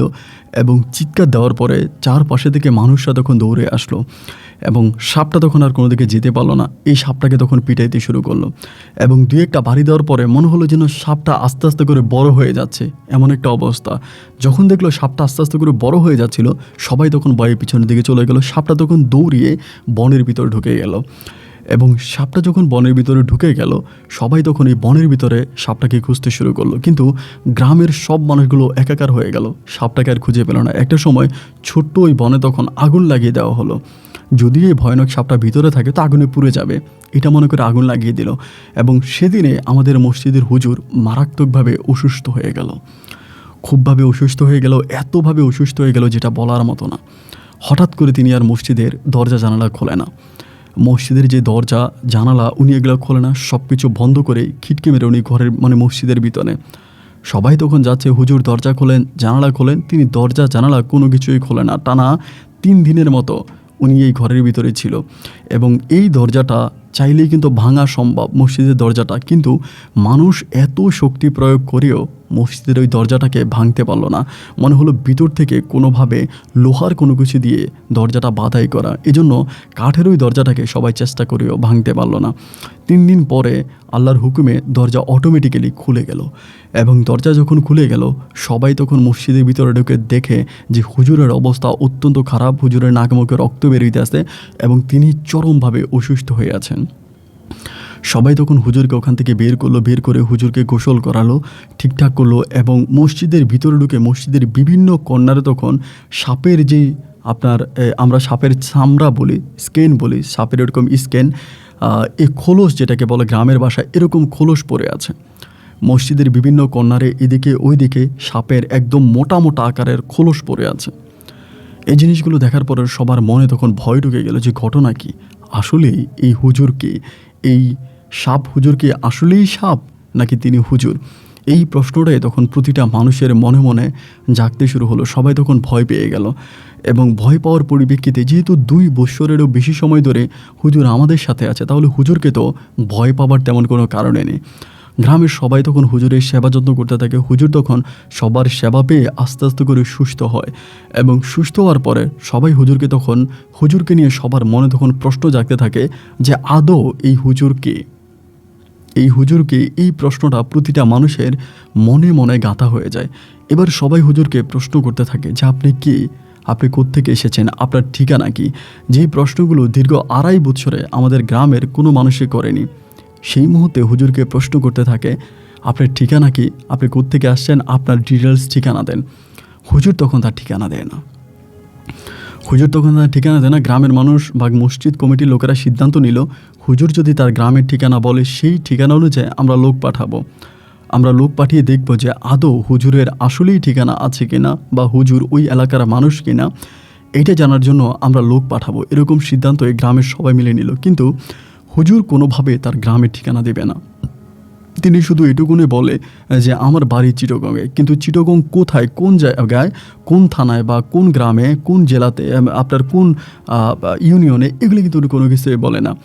বারবার প্রশ্ন করাতে তিনি একটা সময় রেগে গিয়ে বলে যে আপনারা আমাকে এভাবে প্রশ্ন করতে পারেন না আমার ঠিকানা নিয়ে। আমি তো আপনাদেরকে অনেক উপকার করেছি, আপনাদের সাথেও আছি, তাহলে আপনারা কেন এরকমটা করেন? হুজুরের উপরে সবাই তখন ক্ষিপ্ত হয়ে গেল, রেগে গেল এবং হুজুরকে একটা সময় সবাই অকথ্য ভাষায় কথা বলতে শুরু করলো যে আপনি ভালো না, আপনার ভিতর যদি সব কিছু ঠিক থাকে তাহলে আপনি আপনার ঠিকানা বলেন না কেন? হুজুর তখন খুব রাগ করলো, প্রচণ্ড রাগ করলো এবং রাগ করার পরে সেদিন রাতের বেলায় হুজুর হঠাৎ করে চলে গেল। ফজরের নামাজ পড়ার জন্য মানুষ যখন আসলো, ঘরের দরজা খোলার পরে হুজুরকে আর ভিতরে দেখলো না। হুজুর আর ভিতরে নাই। হুজুরের কাপড় চোপড়, বেডিংপত্র যা কিছু ছিল সব কিছু নিয়ে হুজুর তখন উধাও হয়ে গেল, মসজিদ থেকে চলে গেল। সবাই তখন বলাবলি করতে শুরু করলো অবশ্যই হুজুরের কোনো মার্ডারের আসামি, অথবা হুজুর কোনো থানায় মামলা খেয়ে আসছে, অথবা হুজুর বড় মাপের কোনো ক্রিমিনাল, যার জন্য হুজুর গ্রাম থেকে পালিয়ে গেছে। মানে হুজুর এই গ্রামে থাকে না। কারণ ঠিকানা যদি হুজুর আমাদেরকে বলতো, আমরা সেই ঠিকানা অনুসারে হুজুরকে খোঁজখবর নিয়ে থাকতাম, চেক করতে থাকতাম, তখন হয়তো হুজুর ধরা খেয়ে যাইতো এবং ওই ধরা খেয়ে যাওয়ার কারণে হুজুর গ্রাম থেকে পালিয়ে যায়। তো যাই হোক, এরপর আমরা নতুন করে আবার নিয়োগ দিতে শুরু করি যে কোথায় আপনার লোক পাওয়া যায়, আমরা আবার নিয়োগ দিই। এরকম করে নিয়োগ দিতে দিতে খোঁজাখুঁজি করতে করতে আমরা নতুন করে এবার 2 জন হুজুর আমাদের মসজিদে রাখি। যেহেতু আমাদের মসজিদের সমস্যা, আমাদের গ্রামের সমস্যা, সবাই মিলে সিদ্ধান্ত নিল যে আমরা বেতনটা একটু বাড়াই দিব, চাঁদাটা একটু বাড়াই দিব, আমরা 2 জন করে হুজুর রাখি। তখন 2 জন করে হুজুর রাখা শুরু হলো। 2 জন হুজুর, একজন মসজিদের ইমাম, আরেকজন হচ্ছে মুয়াজ্জিন আজান দিবে এবং মসজিদের যিনি ইমাম আছে তিনি নামাজ পড়াবে। এই নিয়মে তখন 2 জন মানুষ আমরা মসজিদে রাখি। আলহামদুলিল্লাহ সময়গুলো খুব ভালোই কাটতেছে, আর কোনো সমস্যা নাই। তখন আমার মা এবং আমার যে বাবা তখন দেশে চলে আসে, আমার আব্বা একেবারে দেশে চলে আসে। এসে আমার আব্বা ব্যবসা বাণিজ্য করে এবং যেই ব্যবসা করে সেটি একটু অন্যরকম ব্যবসা, মানে গরুর ব্যবসা করে। আমার আব্বা গরুর ব্যবসা করে, গরু পালে এবং দুধ বিক্রি করে, এটাই ছিল আমার আব্বার ব্যবসা। তো আমার যে ছোটো ভাই সে পড়াশোনা করতো সিলেট শহরে, সেই সিলেট শহরে চলে যায়। আমার যে ছোটো বোনটা ছিল মনি। আচ্ছা, এখানে একটা বিষয় কিন্তু আমি বলতে পারি নাই বা বলতে ভুলে গেছিলাম। আমাদের যে হুজুরটা ছিল, সাপ হুজুর নামে যিনি পরিচিত, তিনি আমার ছোটো বোনটাকে অনেক আদর করতো, এত পরিমাণের স্নেহ করতো যেটা আসলে বলার মতো না। মানে উনি মাঝে মাঝে আমাদের বাড়িতে ফল ফ্রুট নিয়ে আসতেন, এসে আমার বোনকে দিতেন। দেখেন উনি কিন্তু কোথাও বাইরে যাইতেন না, মানে মসজিদ ছেড়ে মসজিদের বাইরে উনি কোথাও যাইতেন না, কিন্তু এরপরেও তাজা ফল ফ্রুট এনে ইনি আমার বোনের হাতে দিতেন বা আমাদের বাড়িতে দিতেন। আপেলগুলো কমলাগুলো দেখলে মনে হয় যেন এইমাত্র গাছ থেকে ছিঁড়ে আনা হয়েছে, এরকম ফ্রেশ, এরকম সুন্দর সুন্দর ফল ফ্রুট তিনি আমাদেরকে দিতেন। বিশেষ করে আমার বোন মনিকে দিতেন। আমার বোন মনিকে হুজুর অত্যাধিক পছন্দ করতেন। মাঝে মাঝে আদর করতে করতে মসজিদেও নিয়ে চলে যেতেন, এত পরিমাণে আদর করতেন। এবং হুজুর চলে যাওয়ার পরে আমার বোন মনি কিন্তু অনেক কান্নাকাটি করেছে। যাই হোক, আমরা আর হুজুরের কোনো সন্ধান পেলাম না, হুজুরের কোনো ঠিকানাও পেলাম না। চিটাগংয়ে আমরা অনেক মানুষের সাথে, আলেমদের সাথে, অনেকের সাথে যোগাযোগ করলাম, যে অথবা আমাদের সিলেটে অনেক মসজিদে যোগাযোগ করলাম। সবাই একটা কথাই বলে যে এই ধরনের হুজুর সম্বন্ধে তাদের কোনো অভিজ্ঞতা নাই এবং তারা কোনো কিছু বলতেও পারে না। হুজুরের কোনো সন্ধান আমরা পেলামই না, সব কিছু সমাধা হয়ে গেল। পরিবার থেকে আমার আব্বা তখন সিদ্ধান্ত নিল যে আমাকে বিয়ে করাবে, আমাকে বিয়ে করার জন্য মেয়ে খুঁজতেছে, এদিকে ওইদিকে মেয়ে খুঁজতেছে। মেয়ে খুঁজতে খুঁজতে আমাদের গ্রামটা যেহেতু একটু অন্যরকম গ্রাম, আমাদের পরিবারটা কিন্তু উচ্চবিত্ত পরিবার, আমাদের জায়গা সম্পত্তি, টাকা পয়সা সব কিছু অনেক ভালো আছে, কিন্তু আমাদের গ্রামে কেউ মেয়ে বিয়ে দিতে রাজি হয় না। আমাদের গ্রামে মেয়ে বিয়ে দিতে রাজি হয় না, তার বড় কারণ হচ্ছে আমাদের গ্রামটা মানে মানে আপনার মেন রোড থেকে অনেক দূরে। আমাদের গ্রামে আসতে হলে আপনাকে নৌকা দিয়ে আসতে হবে, অথবা মানে যদি পানির সিজন থাকে তাহলে তো নৌকা দিয়ে আসতে হবে, আর যদি পানি না থাকে তাও আপনাকে মানে কাদামাখা রাস্তা দিয়ে আসতে হবে। রাস্তাটা খুব বেশি পরিষ্কার না, পাকা না, একেবারে দুর্গম একটা এলাকা। এতটা দুর্গম হওয়ার কারণে তো আমাদের পরিবারের সাথে কেউ, আমাদের গ্রামের মেয়েদের সাথে বা ছেলেদের সাথে কেউ বিবাহ মানে বন্ধনে আবদ্ধ হতে চায় না। এমন করতে করতে অনেক দূরের একটা মেয়েরে আমার আব্বা পছন্দ করে আসছে, মেয়েটার নাম নাকি সাফিয়া। তো ছবিও নিয়ে আসছে মেয়ের, আমাকে ছবি দেখাইলো, আমার ছবি দেখে খুব পছন্দ হইলো, সব কিছুই ঠিক আছে, মেয়েটাকে বিয়ে করবো এই নিয়ে কথাবার্তা চলতেছে। আমি কিন্তু দেখতে শুনতে ভাই খুব বেশি একটা সুন্দর ছিলাম না, খাটো ছিলাম এবং কালো ছিলাম। তো অনেকটাই কালো ছিলাম, মানে অনেক কালো ছিলাম, আমার আব্বার মতোই। বিশেষ করে আমার আব্বাও দেখতে কিছুটা আমার মতোই কালো ছিল, তো আব্বার গায়ের রঙটা আমি পাইছি। তো বেশ কয়েকদিন হয়ে গেল, আমার আব্বা তখন মেয়ে দেখার জন্য যাবে। সবাই মিলে সিদ্ধান্ত নিল যে মেয়ে দেখার জন্য যাবে। এবার আমি মেয়ে দেখার জন্য গেলাম, কিন্তু যখনই মেয়ে দেখার জন্য গেলাম, মেয়ে দেখার পরে সব কিছুই ঠিক আছে, মেয়েও আমাকে দেখলো, আমিও মেয়েকে দেখলাম। মেয়ের পরিবার বললো যে 3 দিন পরে তারা খবর শোনাবে, তারা আসবে, এটা বললো। কিন্তু 3 দিনের জায়গায় দীর্ঘ 1 সপ্তাহ মতো পেরিয়ে গেল, কিন্তু তারা আর আমাদের গ্রামে আসলো না। 1 সপ্তাহ না আসার পরে আমার আব্বা তখন যোগাযোগ করলো এনাদের সাথে যে আপনারা আসতেছেন না কেন, কি হয়েছে? এবং যোগাযোগের পরিপ্রেক্ষিতে তারা তখন জানালো যে দেখেন, আমরা যেতে চাই না, তার বড় কারণ হচ্ছে আপনার ছেলেকে আমাদের মেয়ে পছন্দ করে নাই। আপনার ছেলেকে আমাদের মেয়ে পছন্দ করে না, আমাদের মেয়ের পছন্দ হয় না, আপনার ছেলে খাটো এবং কালো, এরকম ছেলে পছন্দ না। তো আমার আব্বা তখন খুবই মন খারাপ করলো। আমি আমার আব্বার চোখে পানি পর্যন্ত দেখলাম। মানে আমার আব্বার অনেক ইচ্ছা ছিল যে এই মেয়েটাকে আমাকে বিয়ে করাবে, আব্বা খুব পছন্দ করছে। আমার আব্বা এতটাই পছন্দ করছে যে আব্বা ঘরে এসে মানে বলতেছে যে বৌমারে এইখানে রাখবো, ওইখানে রাখবো, বৌমার জন্য এটা কিনবো, ওইটা কিনবো। বিয়ে হওয়ার আগে ওই মেয়েকে আমার আব্বা বৌমা বলে সম্বোধন করতে শুরু করেছিল। না, আমার আব্বার কথা হচ্ছে যে এই মেয়েটা দেখতে অনেক সুন্দর, তো সব কিছু মিলিয়ে আমার আব্বা এই মেয়েটাকে আমাকে বিয়ে করাবে। মানে এই মেয়েটার প্রতি আমার আব্বার সম্পূর্ণ রাক্ষস ছিলেন। আমার আব্বা তখন লোক পাঠাতে শুরু করে, বিভিন্ন লোক পাঠায়, মানে মধ্যস্থ লোক পাঠায় যে মেয়ের পরিবারকে টাকা দেওয়া হবে, বা মেয়েটাও দেখতে অনেক সুন্দরী ছিল, এটা সত্য, দেখতে শুনতে ভীষণ রকমের সুন্দরী। তারপরে মেয়ের পরিবারের লোক পাঠায় যে যেভাবেই পারেন মেয়েটাকে দিয়ে নিয়ে আসেন, আমি মেয়েটাকে বিয়ে করাবো। আমার আব্বা দীর্ঘ প্রায় 1 বছরের মতো কেটে যায়। অন্য জায়গা থেকে অনেকেই ভালো ভালো বিয়ের প্রস্তাব আসতেছে আমার জন্য, দেখতে শুনতে ভালো, ফ্যামিলিতে মেয়েও ভালো, কিন্তু আমার আব্বার কথা হচ্ছে ওই মেয়ে নাম হচ্ছে সাফিয়া, ওই সাফিয়ারে ছাড়া অন্য কোনো পরিবারে আমার আব্বা আমাকে বিয়ে করাবেই না। যদি আমাকে বিয়ে করাতে হয় তবে ওই পরিবারে বিয়ে করাবে, ওই মেয়েকে বিয়ে করাবে, আর কাউকে বিয়ে করাবে না। তাই একটা পর্যায়ে আমারও তখন খুব খারাপ লাগলো যে আমার আব্বা মেয়েটাকে এতটা পছন্দ করে, এতটা ভালোবাসে, অথচ ওই মেয়েটা কেন আমার আব্বার প্রস্তাবে রাজি হয় না, বা এই মেয়েটা কেন আমাকে বিয়ে করে না, আমি কালো বলে সে আমাকে ঘৃণা করে। এমন করে নিজের ভিতরে একটা সময় একটা ক্ষোভ কাজ করতে শুরু করে, একটা রাগ কাজ করতে শুরু করে। তুই আমারে পছন্দ করবি না, অবশ্যই তুই আমারে পছন্দ করবি, পছন্দ করার মতো কাজ আমি তোর সাথে করব। ওই বয়সে আমি তখন করলাম কি, মেয়ের এলাকার কিছু লোকজনের সাথে আমি পরিচিত হই। যদিও ওই মেয়েদের এলাকাটা ডাকাতি একটা এলাকা ছিল, অনেকেই বলতো যে ওই গ্রামে সবচেয়ে বেশি ডাকাত বসবাস করে, ডাকাতিয়া গ্রাম নামেও পরিচিত। তারপরেও ওই গ্রামের মেয়েটা আমার কাছে বিয়ে দেবে না, আমার আব্বার সম্বোধনে তারা রাজি হলো না। এই জন্য আমি তখন সেই গ্রামের কিছু লোকজনের সাথে কথাবার্তা বলি, গ্রামের কিছু ডাকাতদের সাথে কথাবার্তা বলি, এবং তাদের সাথে আমি একটা কন্ট্রাক্টের মাধ্যমে একটা কন্ট্রাক্টের মাধ্যমে আমি তাদের সাথে বলি যে আমি এত টাকা দিব, আপনারা মেয়েটাকে আইনে দিবেন। এবং একরকম কিডন্যাপ করে আমরা তখন সাফিয়াকে একদিন রাতের বেলায় ওদের বাড়ি থেকে নিয়ে আসি এবং আমাদের গ্রাম পর্যন্ত এই মেয়েটাকে দিয়ে যায়। মেয়েটাকে আমাদের গ্রামে দিয়ে যাওয়ার পরে আমি বাড়িতে নিয়ে আসি এবং আসার পরে আমার আব্বা এক বিন্দু পরিমাণের মনে কষ্ট নেয় যে আমি মেয়েকে ডাকাতি করে নিয়ে আসছি। এটা আমার আব্বা তখন বলল যে তুই এই মেয়েকে নিয়ে এত নানু বাড়িতে চলে যা। মেয়ে তখন রাজি হয় না, সবাই তাকে মারে কাটে, অনেক কিছুই করে। শেষ পর্যন্ত আমার আব্বা কীভাবে জানি তাবিজ তুমানের আশ্রয় নিয়ে মেয়েটাকে একটুখানি ঠান্ডা করে 15-20 দিনের মাথায়। এই 15-20 দিনে যেটা হয় যে মেয়ের পরিবার আমাদের নামে মামলা করে, আমাদের থানায় আমাদের নামে মামলা করে যে আমরাই নিয়ে আসছি, এভাবেই তারা আভাস পায়, আমাদের নামে মামলা করে, কিন্তু কোনো প্রমাণ থাকে না। এবং আমার আব্বা কোন হুজুরের কাছে যায়, কোন কবিরাজের কাছে যায় এবং তাবিজ তুমান এমনভাবে মেয়ের জন্য করে যে দীর্ঘ প্রায় অল্প কয়েকদিনের ভিতরেই এই মেয়েটা পরিপূর্ণভাবে আমার প্রতি দুর্বল হয়ে পড়ে। আমার উপর যে তার রাগ ছিল, ক্ষোভ ছিল, সে আমাকে বিয়ে করবে না বা এই জিনিসগুলো তার মাঝে আর থাকলো না। মেয়ে রাজি হয়ে গেল এবং মেয়ে রাজি হয়ে যাওয়ার পরে আমার নানু বাড়িতে মেয়ের সাথে আমার বিয়ে হলো। বিয়ে হবার পরে মেয়েকে আমরা বাড়িতে নিয়ে আসলাম এবং বাড়িতে আনার পরে মেয়ের পরিবার তখন পুলিশ প্রশাসন নিয়ে আসছে, মেয়ের আমাদের পরিবার থেকে নিয়ে যাবে। মেয়ে তখন ডিরেক্টলি বলতেছে আমি ছেলেকে বিয়ে করছি, আমি আমার পছন্দে বিয়ে করছি, আমি এই ছেলেকে ছাড়বো না, আমি ওরে বিয়ে করছি, আমি ছাড়বো না। মেয়ের পরিবার অনেক চেষ্টা করেছে মেয়েকে এখান থেকে নিয়ে যাওয়ার জন্য, আমার সাথে রাখবে না, মেয়েকে নিয়ে যাবে, অসম্ভব চেষ্টা করার পরেও মেয়ের আর নিতে পারলো না। মেয়ের কথাই একটা যে না, আমি ওনার সাথেই থাকবো, আমি ওনাকে বিয়ে করেছি, ওনার সাথেই থাকবো। যাই হোক, মেয়ের পরিবার একটা সময় রাগ আর ক্ষোভ নিয়ে তারা চলে গেল। দীর্ঘ কয়েক মাস পরে মেয়ের পরিবার আমার শ্বশুর শাশুড়ি ওই সম্পর্কটাকে মেনেও নিল। আলহামদুলিল্লাহ, আমরা তখন খুব ভালোভাবেই থাকতেছি, কোনো সমস্যা নেই। তো ওই গ্রামে আমি যে গ্রামে বিয়ে করেছি ওই গ্রাম থেকে আমার ছোটো বোন মনির জন্য একটা বিয়ের প্রস্তাব আসলো। আমার শাশুড়ির কেমন জানি আত্মীয় হয় সম্পর্কে। সেখান থেকে আমার বোনের জন্য বিয়ের প্রস্তাব আসলো। ছেলেও দেখতে শুনতে ভালো, ছেলে নাকি প্রবাসে থাকে, টাকা পয়সাওয়ালা ছেলে। আর আমি যেহেতু সেই গ্রাম থেকে আমার বউকে বিয়ে করেছি, তাহলে তো মোটামুটিভাবে কোনো সমস্যা নাই। ওই গ্রামের প্রায় সব মানুষকেই আমি চিনি, সবার সাথে আমার সম্পর্ক পরিচিত।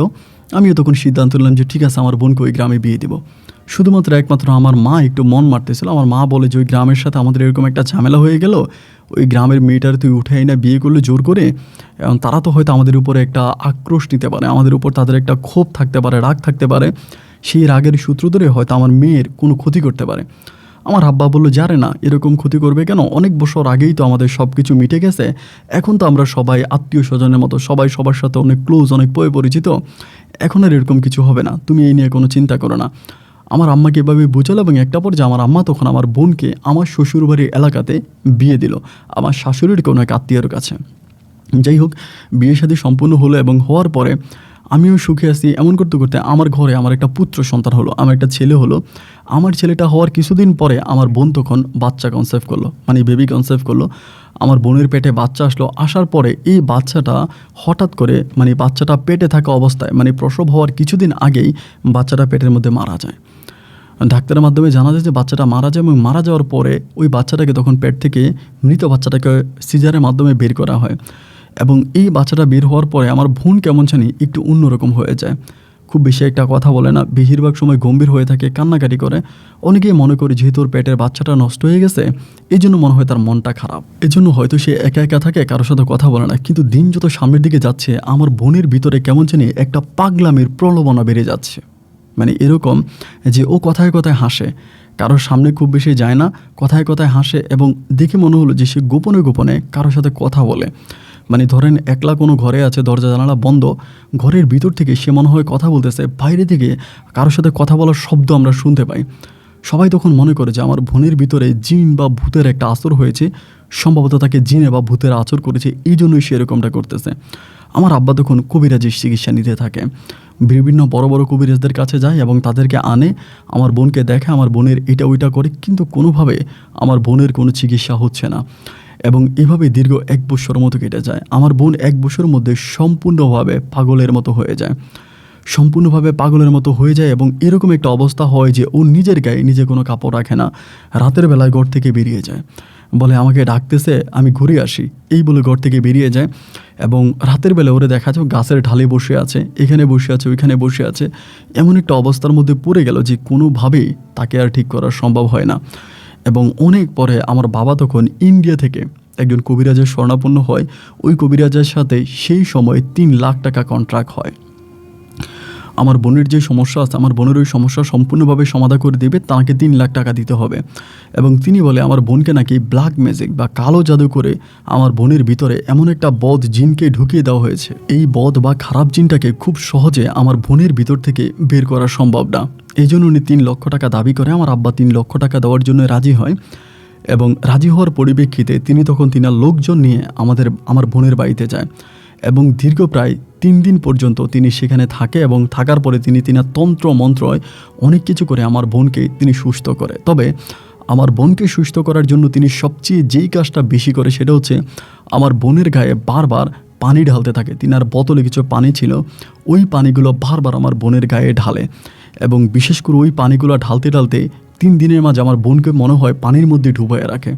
3 দিন পরে আমার বোন অনেকটা শান্ত হয়ে যায়, আগের মতো পাগলামি করে না, কাপড় চোপড় খুলে ফেলে না, একটু ভালো অবস্থানের মধ্যে চলে যায়। আমার বাবা তখন আমার বোনের শ্বশুর শাশুড়িকে বলল, একটা কাজ করেন, আমার মেয়েটা তো মোটামুটি একটু সুস্থ হলো, আমি মেয়েটাকে আমার বাড়ি নিয়ে যাই, বুঝতেছি না যে আমার মেয়েটার কী হয়েছে, মেহেরবানি করে আপনারা দেন, আমি মেয়েটাকে বাড়ি নিয়ে যাই। এরপরে আমার বোনকে তখন বাড়িতে নিয়ে আসা হলো এবং বাড়িতে আমার বোনকে যেদিন আনলো তার 2 দিন পরে হঠাৎ করে আমার বোনের শরীরে আপনার লাল লাল লাল লাল কেমন জানি এক ধরনের দাগ দেখা যাচ্ছিল 2 দিন পরেই। তো এই দাগটা কোত্থেকে হলো আমার আব্বা বুঝতে পারলো না এবং এই নিয়ে আমার আব্বা তেমন কোনো কথাও বললো না। কিন্তু ভাই সময়গুলো কাটতে কাটতে একটা পর্যায়ে এরকম হয়ে গেল যে আমার বোনের শরীরে বড় বড় লোম হোরা, মানে এক ধরনের বড় বড় বিচি বা গোটা উঠতে শুরু হলো। এমনভাবে এগুলো বড় হচ্ছে যে এক একটা বিচি থেকে আপনার প্রচুর পরিমাণের পুঁজ বেরোচ্ছে, মানে ময়লা বেরোচ্ছে, এমন একটা অবস্থা। চিৎকার চেঁচামেচিতে আমার বোনের চিৎকারে বাড়ির মধ্যে কোনো মানুষ থাকতে পারে না। যে একটা সমস্যা ছিল আমার বোনের পাগলামি প্রবণতা বা জিনের একটা প্রবণতা, এটা কিন্তু চলে গেছে, এটা কিন্তু নাই। কিন্তু এখন বড় সমস্যা হচ্ছে ওর গায়ের মধ্যে ওই বিষ পোড়াগুলো কোনোভাবে ওই শরীর থেকে সরানো সম্ভব হয় না। আমার আব্বা বিভিন্ন বড় বড় ডাক্তারের কাছে নিয়ে যাচ্ছে, একটা ফোড়া গালার পরে আরেকটা ফোড়া উঠছে, আরেকটা ফোড়া গালার পরে আরেকটা ফোড়া উঠছে এবং একটা সময় ডাক্তাররা বলে যে আমার বোনের শরীরে যে ব্লাড আছে, রক্ত আছে, এটার মধ্যে সমস্যা হয়ে গেছে এবং সেই রক্তের সমস্যার কারণেই আমার বোনের শরীরে এরকম করে বড় বড় লোম পোড়া বা বিষ পোড়াগুলো উঠতেছে। তো আমার আব্বা বলল যে যেভাবেই হোক আমার মেয়েকে বাঁচাতে হবে। তো নতুন মানে ওনার শরীর থেকে, আমার বোনের শরীর থেকে রক্ত সরিয়ে আবার নতুন রক্ত দেওয়া হয়, রক্ত সরিয়ে আবার নতুন রক্ত দেওয়া হয়। দীর্ঘ 1 বৎসর এভাবেই কাটতে থাকে এবং এই 1 বছরে আমার বোনের অবস্থা এতটাই নাজুক হয়ে যায়, মানে এতটাই খারাপ হয়ে যায় যে ও ঠিকমতো শোয়া থেকে উঠতে পারে না, ঘরের মধ্যে শুয়ে শুয়ে সারাক্ষণ খালি কান্নাকাটি করে এবং এই দিক থেকে ওই দিক ফিরতে পারে না। ওর পুরোটা শরীরে কম করে হলেও 50টারও বেশি বড় বড় লোম ফোড়া উঠে আছে। তো শুক্রবার ছিল, শুক্রবার আমাদের পরিবারে একটা জিনিস হয় কি যে শুক্রবারে আমার আম্মা সকালবেলা উঠে একটা পাতিলার মধ্যে অনেকগুলা আপনার নিয়ে নেয়, চাউল নিয়ে নেয়, অনেকগুলো চাউল নিয়ে নেয়। ওই দিন প্রচুর পরিমাণের ফকিররা আসে, তো আমার আম্মা সব ফকিরদেরকে দান করে। এই জন্য অনেকগুলো চাউল নিয়ে আমার আম্মা সেদিন বসেছে যে ফকিরে আসলে ফকিরদেরকে চাউল দিবে। তো এমন তো অবস্থার ভিতরে একজন ফকির আসলো, মানে প্রায় আপনার অনেকগুলো ফকিরের পর একটা ফকির আসলো, একটু মধ্যবয়স্ক চেয়েও আর একটু বেশি। উনি আইসা আমার মায়ের কাছে ভিক্ষা ছিল। আমার আম্মা তখন ভিক্ষা দিল। ভিক্ষা দেওয়ার পরে তিনি বলল, মাগো তোমার ঘরে কি কয়টা খাবার হবে? উনি চোখে খুব বেশি একটা দেখতে পায় না, মানে দেখতে পায় না বলতে দেখতে পায় বা আদো আদো দেখতে পায়, খুব বেশি একটা দেখতে পায় না এবং চোখগুলো আকার অনেক ছোট, মানে অনেক ছোট ছোট চোখ। তো আমার আম্মা বলে যে আচ্ছা ঠিক আছে বসেন, আমি আপনারা খাবার দিতেছি। তো খাবার দিল, উনি খাবার খাইলো না, খাবারের মধ্যে হাতটা বোলাইয়া হাতটা ধুইল। মানে খাবারের মধ্যে, আমি আপনাকে আবার বলি, খাবারের মধ্যে হাতটা বোলাইয়া খাবার না খেয়ে তখন হাতটা ধুইল। হাতটা ধোয়ার পরে বলল যে মাগো আমি তোমার এই পানিটা দিলাম, এই পানিটা তুমি তোমার মেয়ের শরীরের মধ্যে ছিটাই দিও। আমার মা বলে, আমার মেয়ে শরীরে ছিটাই দিব মানে? আমার মেয়ে সম্বন্ধে আপনি জানেন কী করে? বলে, আমি জানি তোমার মেয়ে খুব অসুস্থ, তার শরীরে লোম ফোড়া উঠেছে, বড় বড় লোম ফোড়া উঠেছে। আমি যে পানিটা দিলাম এই পানিটা তুমি তোমার মেয়ের শরীরে ছিটে দিও, তোমার মেয়ে ভালো হয়ে যাবে। আমার মা বলে, একবার তো এক হুজুর, আমরা এক কবিরাজ আমরা এনেছিলাম ইন্ডিয়া থেকে, ওই ইন্ডিয়ান কবিরাজ আমার মেয়েরে পানি দিয়া গোসল করে আমার মেয়ের শরীরে কি রোগ দিয়া গেল, এখন আপনি আবার আপনার হাত ধোয়া পানি বলতেছেন আমার মেয়ের শরীরে দেওয়ার জন্য। ওই কবিরাজ ওই হুজুর বলল বা ওই ফকির আমার মাকে বলল যে আপনি এই পানিটা আপনার মেয়েটার শরীরে ছিটিয়ে দেন না, ছিটিয়ে দিয়ে আপনি দেখেন কি হয়, আমি যেটা বলছি আপনি সেটা করেন, আমি পরে এসে খোঁজ খবর নিয়ে যাব। তো তিনি তখন চলে গেল। চলে যাওয়ার পরে রাতের বেলায় আমি তখন দোকানে ছিলাম আব্বার সাথে, বাড়িতে আসছি, আসার পরে আমি খাইতে বসছি, আমার বউ তখন আমার খাবার দিল, আম্মা ঘুমিয়ে গেছে। খাবার দেওয়ার পর আমার বউ তখন আমার এই কথাটা বলতেছে, জানো আজকে এই ঘটনা ঘটছে, কোত্থেকে জানি একটা ফকির আসছে, খাবার চাইছে আম্মার কাছে, এবং খাবারের মধ্যে হাত বুলিয়ে ফকির ওই হাতটা ধুয়ে পানি দিয়ে গেল আম্মাকে, বললো ওই পানিটা মনির গায়ে ছিটিয়ে দেওয়ার জন্য মনি ভালো হয়ে যাবে। আমার মা তখন ওই সময় ঘুমিয়ে গেছে। তা আমি আমার বউয়ের কথা শুনে তখন শুইতে গেলাম। শুইতে যাওয়ার পরে আমার ভাই ঘুম আসতেছিল না, যে আমার বউ আমার এই কথাটা কি বললো, যে এইটা কী ধরনের কথা, এটা কী কথা বললো আমার বউ আমারে বললো। আমি তখন ঘুম থেকে উঠে আমার মারে গিয়া জাগাইছি। মা তখন উঠছে। উঠার পরে মারে বললাম যে মা, তোমার বৌমা আমার এরকম একটা কথা বললো, এটা আদৌ কতটুকু সত্য? আমার আম্মা বলে, হ্যাঁ বাবা, কথা সত্য, এরকম একটা ফকির আসছে, এই ঘটনা ঘটাইছে। তা আমি বললাম, তুমি কি পানি মনির গায়ে ছিটিয়ে দিছো? মা বলে, না, একবার তো এক ফানি চিটে ওর এরকম একটা অবস্থা হলো, এখন কোথাকার কোন ফকির আসছে, খাবার চাইলো, খাবার দিলাম, খাইলো না, খাবারের মধ্যে হাত বুলাইয়া হাত ময়লা করে সেই হাত ধোয়া পানি বলতেছে মেয়ের গায়ে দেওয়ার জন্য। আমি বললাম, মা পানিটা কই? মা পানিটা রাখলো গ্লাসে। তো গ্লাসের মধ্যে পানিটা রাখা, আমি পানিটার দিকে তাকায়া আমার ভিতর তখন কেমন যেন একটা অন্যরকম অনুভূতি হলো, যে না, মনে হয় পানিটার মধ্যে কিছু একটা আছে। এই জিনিসটা আমার ভিতরে, আমি মা পানি নাও। মা বলে, পানি লয়ে কইছে? আমি বলে, চলো এটা আমার বোনের গায়ে ছিটাই দিব।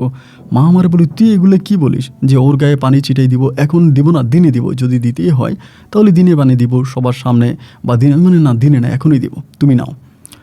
আমার আম্মা বলে, দেখ বাবা, এটা ঠিক হবে না। বলে, তুমি নাও। নেওয়ার পরে তাই আমার মা করলো কি, আমার সামনে আমার বোন ঘুমিয়ে আছে, ঘুমের ভিতরে পানিগুলো ছিটাচ্ছে। এবং অবাক করা বিষয় হচ্ছে, এই ঘুমের মধ্যে যে আমার বোনের শরীরে পানি ছিটাইলো, আমার বোন একটা বারের জন্য কিন্তু ঘুম থেকে উঠলো না, বা মারে কিছু বললো না যে মা তুমি আমার শরীরে পানি ছিটাচ্ছ কেন, এটাও বললো না, ঘুমিয়ে গেল। সকালবেলা ঘুম থেকে ওঠার পরে ও আমাকে বলতেছে, আম্মুকে বলতেছে যে আম্মা, আমি তখন দোকানে যাব, রেডি হচ্ছিলাম আমি আর আব্বা। আমারে বলতেছে, আম্মা আমার শরীরটা আজকে কেমন যেন একটু ভালো ভালো লাগতেছে, আমার শরীরের বিষ ব্যথাটা একটু কম লাগতেছে, এবং বিষ পোড়াগুলোর যে একটা ব্যথা হইতো ওই ব্যথাটা আর হচ্ছে না। আমি তো শুনে খুব খুশি হয়ে গেলাম যে আলহামদুলিল্লাহ, তাহলে তো অনেক বড় একটা বিষয়, অনেক বড় একটা কথা। আমি তখন দোকানে চলে গেলাম, এবং রাতের বেলায় দোকান থেকে আসার পরে আমার আম্মার মুখে শুনতে পারি আমার বোনটাকে সারাটা দিনে একটা টু শব্দও করে নাই। মানে এই যে তার শরীরের, আমার আম্মা দিনের মধ্যে আরও 3বার এই পানিটা দিছে তার শরীরে, এবং ওই পানিটা ছিটাতে ছিটাতে একটা পর্যায়ে এরকম অবস্থা হয়েছে যে মাত্র 3 থেকে 4 দিনের মাথা আমার বোনের শরীরে যে লোম ফোড়াগুলো ছিল, এই লোম ফোড়াগুলো আস্তে আস্তে করে ভিতরে যেতে শুরু হলো। মানে লোম পোড়াগুলো আস্তে আস্তে করে ভিতরে চলে যাচ্ছে, এবং এই যে একটা সমস্যা আমার বোনের ছিল, ওই সমস্যাটা আর নাই মাত্র কয়েকটা দিনের ভিতরে, এবং প্রায় 1 মাসের ভিতরে আমার বোনের শরীর সম্পূর্ণভাবে আগের মতো হয়ে গেছে। আর এক বিন্দু পরিমাণের কোনো রকমের বিষ পোড়া বা ছোটো গোটাও আমার বোনের শরীরে নেই। এবং ওই আমার বোনের শরীরে এই ফোঁটাগুলো ওঠার পরে আমার বোন জামাই যে ছিল বিদেশে, সে দেশে আসার পরে এই জিনিসগুলো দেখে আমার বোন তখন আমাদের বাড়িতে, তিনি তখন আমার বোনকে তালাক করে দেয়, যে আমার বোনের এই অবস্থা, সে আমার বোনকে নিয়ে সংসার করবে না, আমার বোনের প্রতি তার কোনো ফিলিংস আসে না, অনুভূতি আসে না, এই জন্য সে আমার বোনকে তালাক করে দেয়। তা আমার বোনকে যেহেতু তালাক করে দেয়, আমরা আমাদের বোনকে রেখে দেই, তার কাছে আর পাঠাই না, সে যেহেতু তালাক করে দিছে। তার মতো করে ভাই সে তখন চলে গেল। তো বোন তখন আমার এখানে, এখন বোন ভালো হয়ে যাওয়ার পর আমার আম্মা ওই ফকিরে খুঁজতে শুরু করলো, কোন ফকির এই জায়গায় আসছে, অ্যান্ড কীভাবে আসছে, মানে এরকমভাবে আমার আম্মা তখন শুরু করলো যে এই ফকিরটারে খুঁজে বের করবো। বিভিন্ন জায়গায় মানুষের কাছে বলে এমন একজন ফকির আপনাদের বাড়িতে আসেই, সবাই বলে না। এভাবে দীর্ঘ প্রায় 2 মাস পরে হঠাৎ করে অন্য এক শুক্রবারে এই ফকির আমাদের বাড়িতে এটে সময় একে টাইম আইসা আমার আম্মারে ডাক দিয়েছে। ডাক দেওয়ার পর আমার আম্মা ঘর থেকে বেরোয় ফকিরে চিনে গেছে, গিয়েই ফকির আঞ্জা করে ধরছে, জড়ায় ধরে কান্না করতে শুরু করছে যে আমি তো আপনারে খুঁজতেছি। বলে, তোর মেয়ে ভালো হয়েছে? তোমার মেয়ে ভালো হয়েছে? বলে, হ্যাঁ আমার মেয়ে ভালো হয়েছে হুজুর, আমি তো আপনারই খুঁজতেছি। জোর করে ধরে ঘরে ঢুকাইলো। ঢুকানোর পরে বললো, আপনি আমার বাড়ি ছেড়ে যাইবেন না, আপনি আমার বাড়িতে থাকবেন, আপনি আমার মেয়ের নতুন জীবন দিচ্ছেন। হুজুর বললো যে দেখো আমার তো আসলে এইসব করার ইচ্ছা নাই, আমি দিয়েছি বিসমিল্লাহ বলে, আল্লাহ হয়তো উপকার করছে, আমি গরিব মানুষ, আমি চলে যাই। আমার আম্মা বলে যে না, আপনি আমার বাড়িতে থাকবেন, আপনি আমার বাড়িতে খাইবেন, আপনি মরণ পর্যন্ত আমি আপনার সেবা করে যাবো, আপনার কারণে আমি আমার একমাত্র মেয়েরে ফিরে পাইছি, আমি আপনার ছাড়বো না। যতভাবেই হুজুর আমার মায়ের কাছ থেকে ছুটে যাওয়ার জন্য চেষ্টা করে, কিন্তু কোনোভাবেই আমার মা ওই ফকিরকে ছাড়বে না। এক পর্যায়ে আমার আব্বা সহ ধরলো, আমি সহ ধরলাম যে আপনি আমাদের বাড়িতে থাকেন, আমাদের বাড়ি ছেড়ে যাইয়েন না। এবার তিনি আমাদের বাড়িতে থাকতে শুরু করে। তো তিনার কিন্তু অতটাও বয়স হয়ে যায় না যে তিনি এত বেশি বয়স, তো না চোখে সমস্যা, চোখে এই সমস্যার কারণেই কিন্তু তিনি ভিক্ষা করতেছেন, তা না হলে কিন্তু অন্য ধরনের কাজও তিনি করতে পারতেন। এরকম করে আমাদের বাড়িতে নামাজ কালাম পড়ে এবং মাঝে মাঝে আমাদের সাথে দোকানে যায়, দোকানে গিয়ে দোকানে বসে এবং ওভাবে আল্লাহ বিল্লাহ করে আমরা তাকে খাওয়াচ্ছি। দীর্ঘ প্রায় 4টা মাস তিনি আমাদের সাথেই থাকে। আমার বোন তার খুব সেবা যত্ন করে, আমার ছোটো বোন মনি তার খুব সেবা যত্ন করে, তার কাছে যায়, তার আশেপাশে বসে ওর খুব সেবা যত্ন করে। এবং এরকমও যে আশেপাশের মানুষটা যখন জানতে পারছে তিনি আমাদের বাড়িতে আসে, অনেক মানুষ পানি পড়ার জন্য আমাদের বাড়িতে আসতো, যে গ্লাস ভর্তি পানি নিয়ে আসতো, হুজুরের কাছ থেকে পানি পড়া নিয়ে যাবে। এবং ওই হুজুর মানে ওই ফকির তখন আমার আম্মাকে বলে দিয়েছিল যে না দেখেন, আপনার কাছে অনুরোধ করি আপনি কোনো মানুষকে আমার কাছে আইনেন না, আমি কোনো মানুষকে পানি পড়া দিব না, আমি আপনার ঘরে আছি, আপনার বাড়িতে আছে, আপনার বাড়িতেই থাকি, আপনি যদি আমাকে রেখেছেন, কিন্তু আমি কোনো পানি পড়া দিব না। এক পর্যায়ে মা সবাইকে মানা করে দিয়ে যে আপনারা আইসেন না, হুজুর কাউরে পানি পড়া দেবে না। সবাই তখন চলে যায়, কেউ আর পানি পড়া নেয় না। এইভাবে 4 থেকে 5 মাস কেটে যাওয়ার পরে হঠাৎ করে একদিন আমি দোকান থেকে আসার পরে দেখছি আমার মায়ের মনটা অনেক খারাপ। মা মনটা অনেক খারাপ করে আছে, কেমন যেন একটু কান্না কান্না ভাব। আমি মারে বললাম যে মা কী হয়েছে, আজকে থেকে তোমার শরীর খারাপ নাকি কোনো কিছু? মা বলে না কিছু না রে বাবা, কি বলবো, ভাল লাগতেছে না, খাল কেটে কি বাড়িতে কুমির নিয়ে আসলাম, এমন করে মা আমারে বলে। আমি বললাম যে মা এটা তুমি কি বললা, খাল কেটে কুমির আনলাম মানে? আমরা খাল কেটে কুমির আনবো কেন, কেন কী হয়েছে আমারে বলো তো, তোমার মন খারাপ কেন? মা আমারে বলতেছে এখন তো ঘটনা একটা শুনলাম আজকে, শুই না তো আমার খারাপ লাগতেছে। আমি বললাম কী ঘটনা শুনছো আমার কাছে বলো। মা আমার কাছে বলে তোর বোন মনি এই ফকিরে বিয়ে করতে চায়। আমি তখন বললাম ওমা এটা কি বলো তুমি? বলে হ্যাঁ, ও আজকে দুপুরবেলা আমাকে সরাসরি বলছে। বলার পরে আমি ওরে ডিরেক্টলি মানা করছি ওই ফকিরের ঘরে আর যাওয়ার জন্য, আর এই ফকিরকে আমরা বাড়িতে রাখবো না, বের করে দিব। আমি মারে বললাম যে মা হুট করে এরকম সিদ্ধান্ত নিও না, একটু অপেক্ষা করো, আমি একটু দেখি কি হয়। পরে আমি আমার বোনের রুমে গেলাম, বোনের যা গেলাম ও কান্না করতেছে। কান্না করিস না, কী হয়েছে বল। বলে আমি ওই ফকিরে বিয়ে করবো। আমি বললাম উনি আমার বাবার বয়সী একজন লোক, এত বয়স্ক একজন লোক, তুই তারই বিয়ে করবি মানে? এটা কি ধরনের কথা, কেন তোর কি দুনিয়াতে বেটার অভাব পড়ছে, আমরা তোর অন্য কোনো পুরুষের কাছে বিয়ে দেবো? আমার বোন বলে যে না, উনি আমাকে নতুন জীবন দিয়েছে, ওনার কারণে আমি নতুন জীবন খুঁজে পাইছি, আমি ওনাকেই বিয়ে করবো, আমি ওনারা ছাড়া অন্য কারো বিয়ে করবো না। আমি তখন চিন্তা করলাম যে আল্লাহ কী করা যায়, আল্লাহ কী করা যায়, এটা কী ধরনের ঘটনা, এটা কি ঘটলো। ওমা এরপরে কোনোভাবে আমার আম্মারে আমি আর ঠিক করতে পারি না। না, আম্মার কথাই একটা যে এই ফকিরের কাছে আমার বোনকে বিয়ে দেবে না, আর আমার বোনের কথা হচ্ছে আমার বোন বিয়ে করলে এই ফকিরকেই বিয়ে করবে। আমার আব্বা তখন মধ্যস্থা হয়ে বলল যে ঠিক আছে, মেয়ে যদি ফকিরে বিয়ে করতে চায় আমরা ফিরিয়ে রাখবো কেমন করে, ও করুক। এবং ফকিরকে যখন জিজ্ঞেস করা হলো যে আপনি ওরে বিয়ে করতে রাজি আছেন কিনা, ফকির তখন বলে যে হ্যাঁ, যদিও আমাকে বিয়ে করে আমি বিয়ে করতে রাজি আছি, মানে ফকির রাজি, এদিকে আমার বোনও রাজি। তা খুবই টেনশনে পড়ে গেলাম, মা রাজি হয় না। 15 দিন পরে আমার আব্বা তখন সিদ্ধান্তই নিল যে আমার বোনের অবস্থা এতটাই কেন, বোন খাওয়া দাওয়া ছেড়ে দিয়েছে। আমার বোন ওই ফকিরের সাথে খুব দুর্ব্যবহার, খারাপ ব্যবহার পর্যন্ত করে, যে ফকিরকে এটা করবে ওইটা করবে, আমাদের বাড়িতে রাখবে না, এটা ওইটা অনেক কথা বলে। যাই হোক, এরপরেও 15 দিন পর আমার আব্বা সিদ্ধান্ত নিল যে আমার বোনকে ওই ফকিরের কাছে বিয়ে দেবে। এরকম একটা সিদ্ধান্ত আমার আব্বা উপনীত হলো। এবং আব্বা এই সিদ্ধান্তে আসার পর আমার মা তখন রাগ করে আমার নানু বাড়িতে চলে গেছে যে না, আমি এই বাড়িতেই আসবো না, আমি এই বাড়িতেই থাকবো না। আমার আম্মা ডিরেক্টলি রাগ করে আমার নানু বাড়িতে চলে গেল। ওই দিনে আমার আব্বা এলাকার কিছু গণ্যমান্য লোকজন ডেকে এই ফকিরের কাছে, অন্ধ ফকিরের কাছে আমার বোন মনিকে আমার আব্বা দ্বিতীয়বারের মতো বিয়ে দিল। এবং বিয়ে হবার পরে আমার বোন খুব ভালোভাবেই ফকিরের সাথে থাকতেছে, একই ঘরে একইভাবে। কিন্তু এই বিয়ের যেদিন বাসর হলো, বাসর ঘরের পরদিন থেকে আমার বোন জানি একটু কেমন হয়ে গেল, মানে আগে যেরকম মানে একটু চঞ্চল স্বভাবই ছিল, বেশি বেশি কথা বলতো, এরকম একটু নীরব নীরব হয়ে গেল এবং প্রচুর পরিমাণে ধর্মপ্রিয় হয়ে গেল। মানে ধর্মের প্রতি তার এতটা টান ছিল না, ভালোবাসা ছিল না, নামাজ টোটালি পড়তো না। এবং ওই বাসরের পর থেকে ও 5 ওয়াক্ত নামাজ পড়ে, কোরআন তালাওয়াত করে এবং আপনার প্রচুর ধর্ম পালন করে, প্রচুর ধর্ম পালন করে।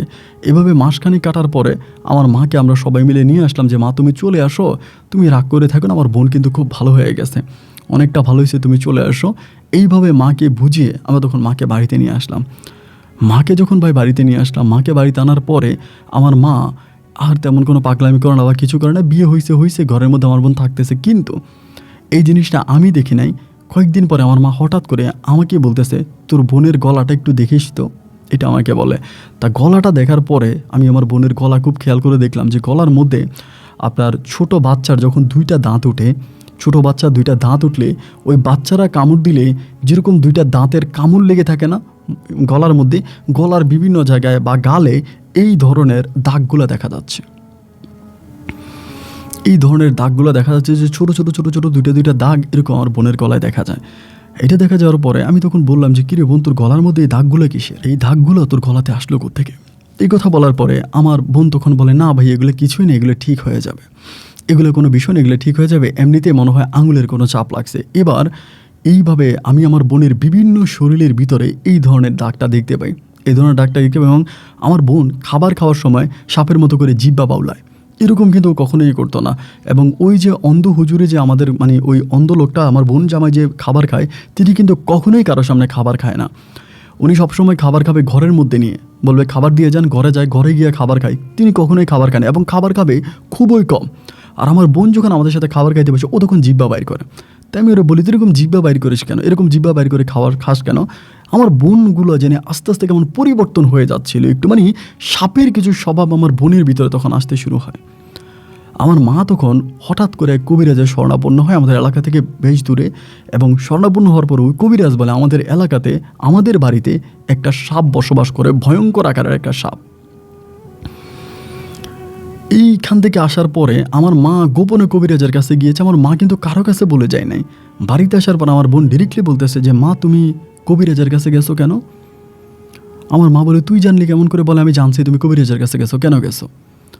আমার আম্মা বলে, আমি কবিরাজের কাছে গেলে তোর সমস্যা কি? মা বলে, না তুমি কোনো কবিরাজকে এই বাড়িতে আনবা না। মা বলে, শুক্রবারে কবিরাজ আসবে, তিনি বলে গেছে, শুক্রবারে কবিরাজ আমাদের বাড়িতে আসবে, তিনি বলছে। আমার বোন বলে, তুমি কোনো কবিরাজকে বাড়িতে আনবা না মা, আমি তোমাকে সতর্ক করতেছি। কিন্তু আমার মা আমার বোনের কোনো কথাই শুনলো না। বোনের কোনো কথা না শুনে শুক্রবারে আমার মা কবিরাজ নিয়ে আসবে।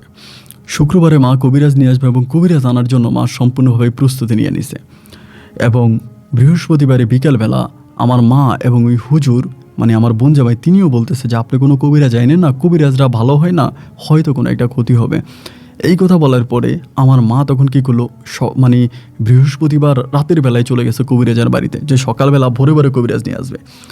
সকালবেলা ভোরে ভোরে ফজরের সময় কবিরাজ নিয়ে আসছে, ফজরেরও আগে কবিরাজ নিয়ে মা আমার বাড়িতে আসার পরে আমার বোন আর বোন জামাই আলাদা একটা ঘরে ঘুমাইতো, মানে যে ঘরে হুজুর আগে থাকতো, মানে ওই কবিরাজ আগে থাকতো, ওই ঘরে আমার বোন ঘুমাইতো।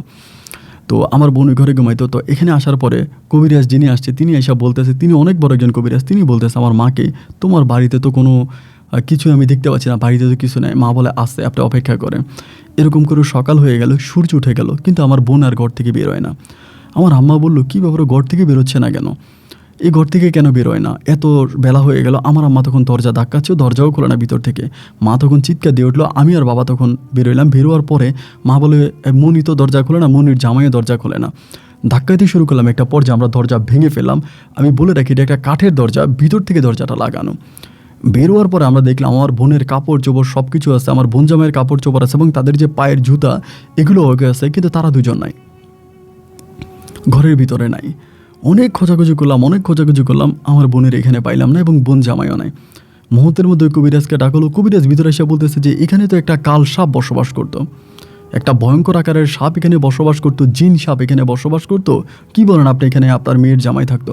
আমার আম্মা বলে, হ্যাঁ আমার মেয়ের জামাই আর আমার মেয়ে এই ঘরেই থাকতো, এই ঘরে আমার মেয়ের জামাই মেয়ে থাকতো।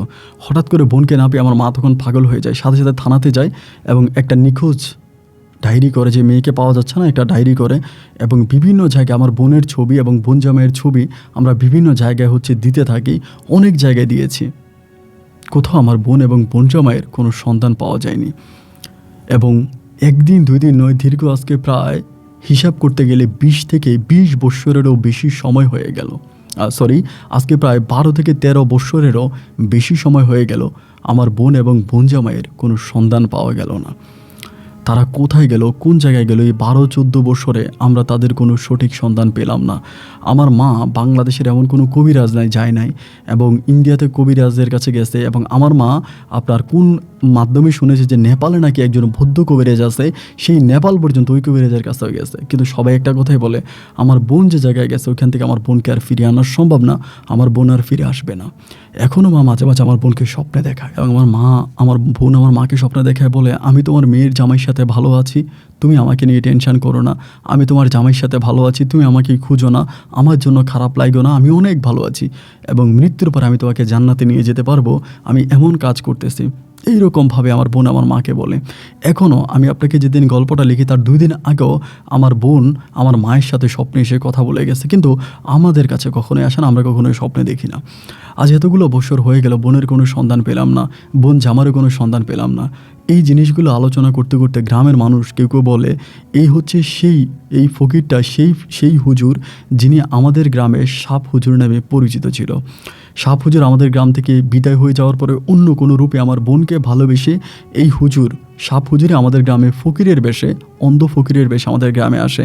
এরকমভাবে অনেকে আলোচনা করে। কেউ বলে তিনি সাপ হুজুর, কেউ বলে তিনি জিন হুজুর, কেউ বলে তিনি অলি, কেউ বলে তিনি দরবেশ। এক একজন এক এক কথা বলে। আমার প্রশ্ন হচ্ছে আপনার কাছে, সিলেটের সাপ হুজুর নামে যিনি আমাদের মসজিদে দীর্ঘ 2 বছরেরও বেশি সময় ইমামতি করেছে, তিনি কি আসলেই কোনো হুজুর নাকি সাপ হুজুর? আমার গল্প শুনে আপনার কাছে কী মনে হয় আপনি আমাকে একটু জানাবেন। আপন ভাই, আমি এখন ভালো আছি, ব্যবসা বাণিজ্য করে সিলেটের অমুক জায়গায় আমাদের বাড়ি। আপনার জন্য দোয়া ভালোবাসা রইল। এটা আমার ফোন নাম্বার, চাইলে আমার সাথে ফোনে যোগাযোগ করতে পারেন। আসসালামু আলাইকুম।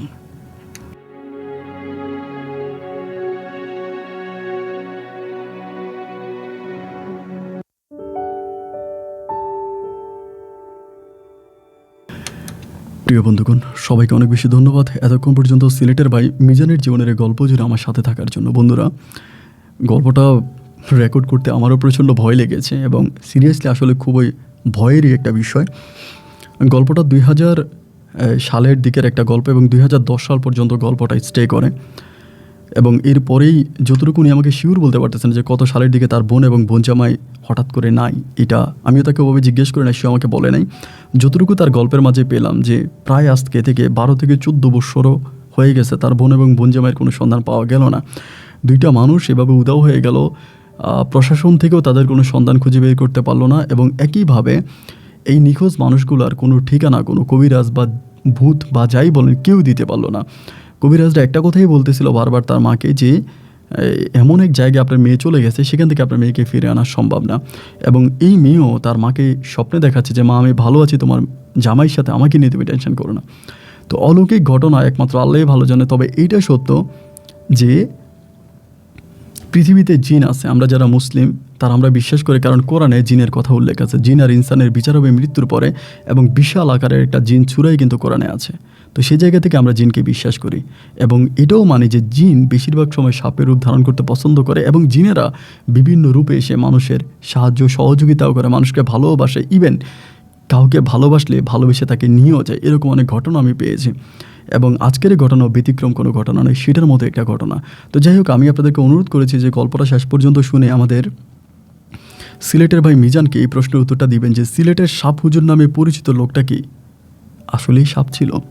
আপনাদের মতামতের আশায় মিজান ভাই আছে এবং আমিও আছি। আপনাদের কমেন্টগুলো আমিও পড়বো, মিজান ভাইও পড়বে। আপনাদের কাছে কী মনে হয় কমেন্টে আপনারা লিখবেন। সবাই ভালো থাকবেন, সুস্থ থাকবেন, এই শুভকামনায় আজকের মতো এখানে বিদায়। দেখা হবে অন্যদিন অন্য কারো বাস্তব জীবনের গল্প নিয়ে। আল্লাহ হাফেজ এন্ড আসসালামু আলাইকুম।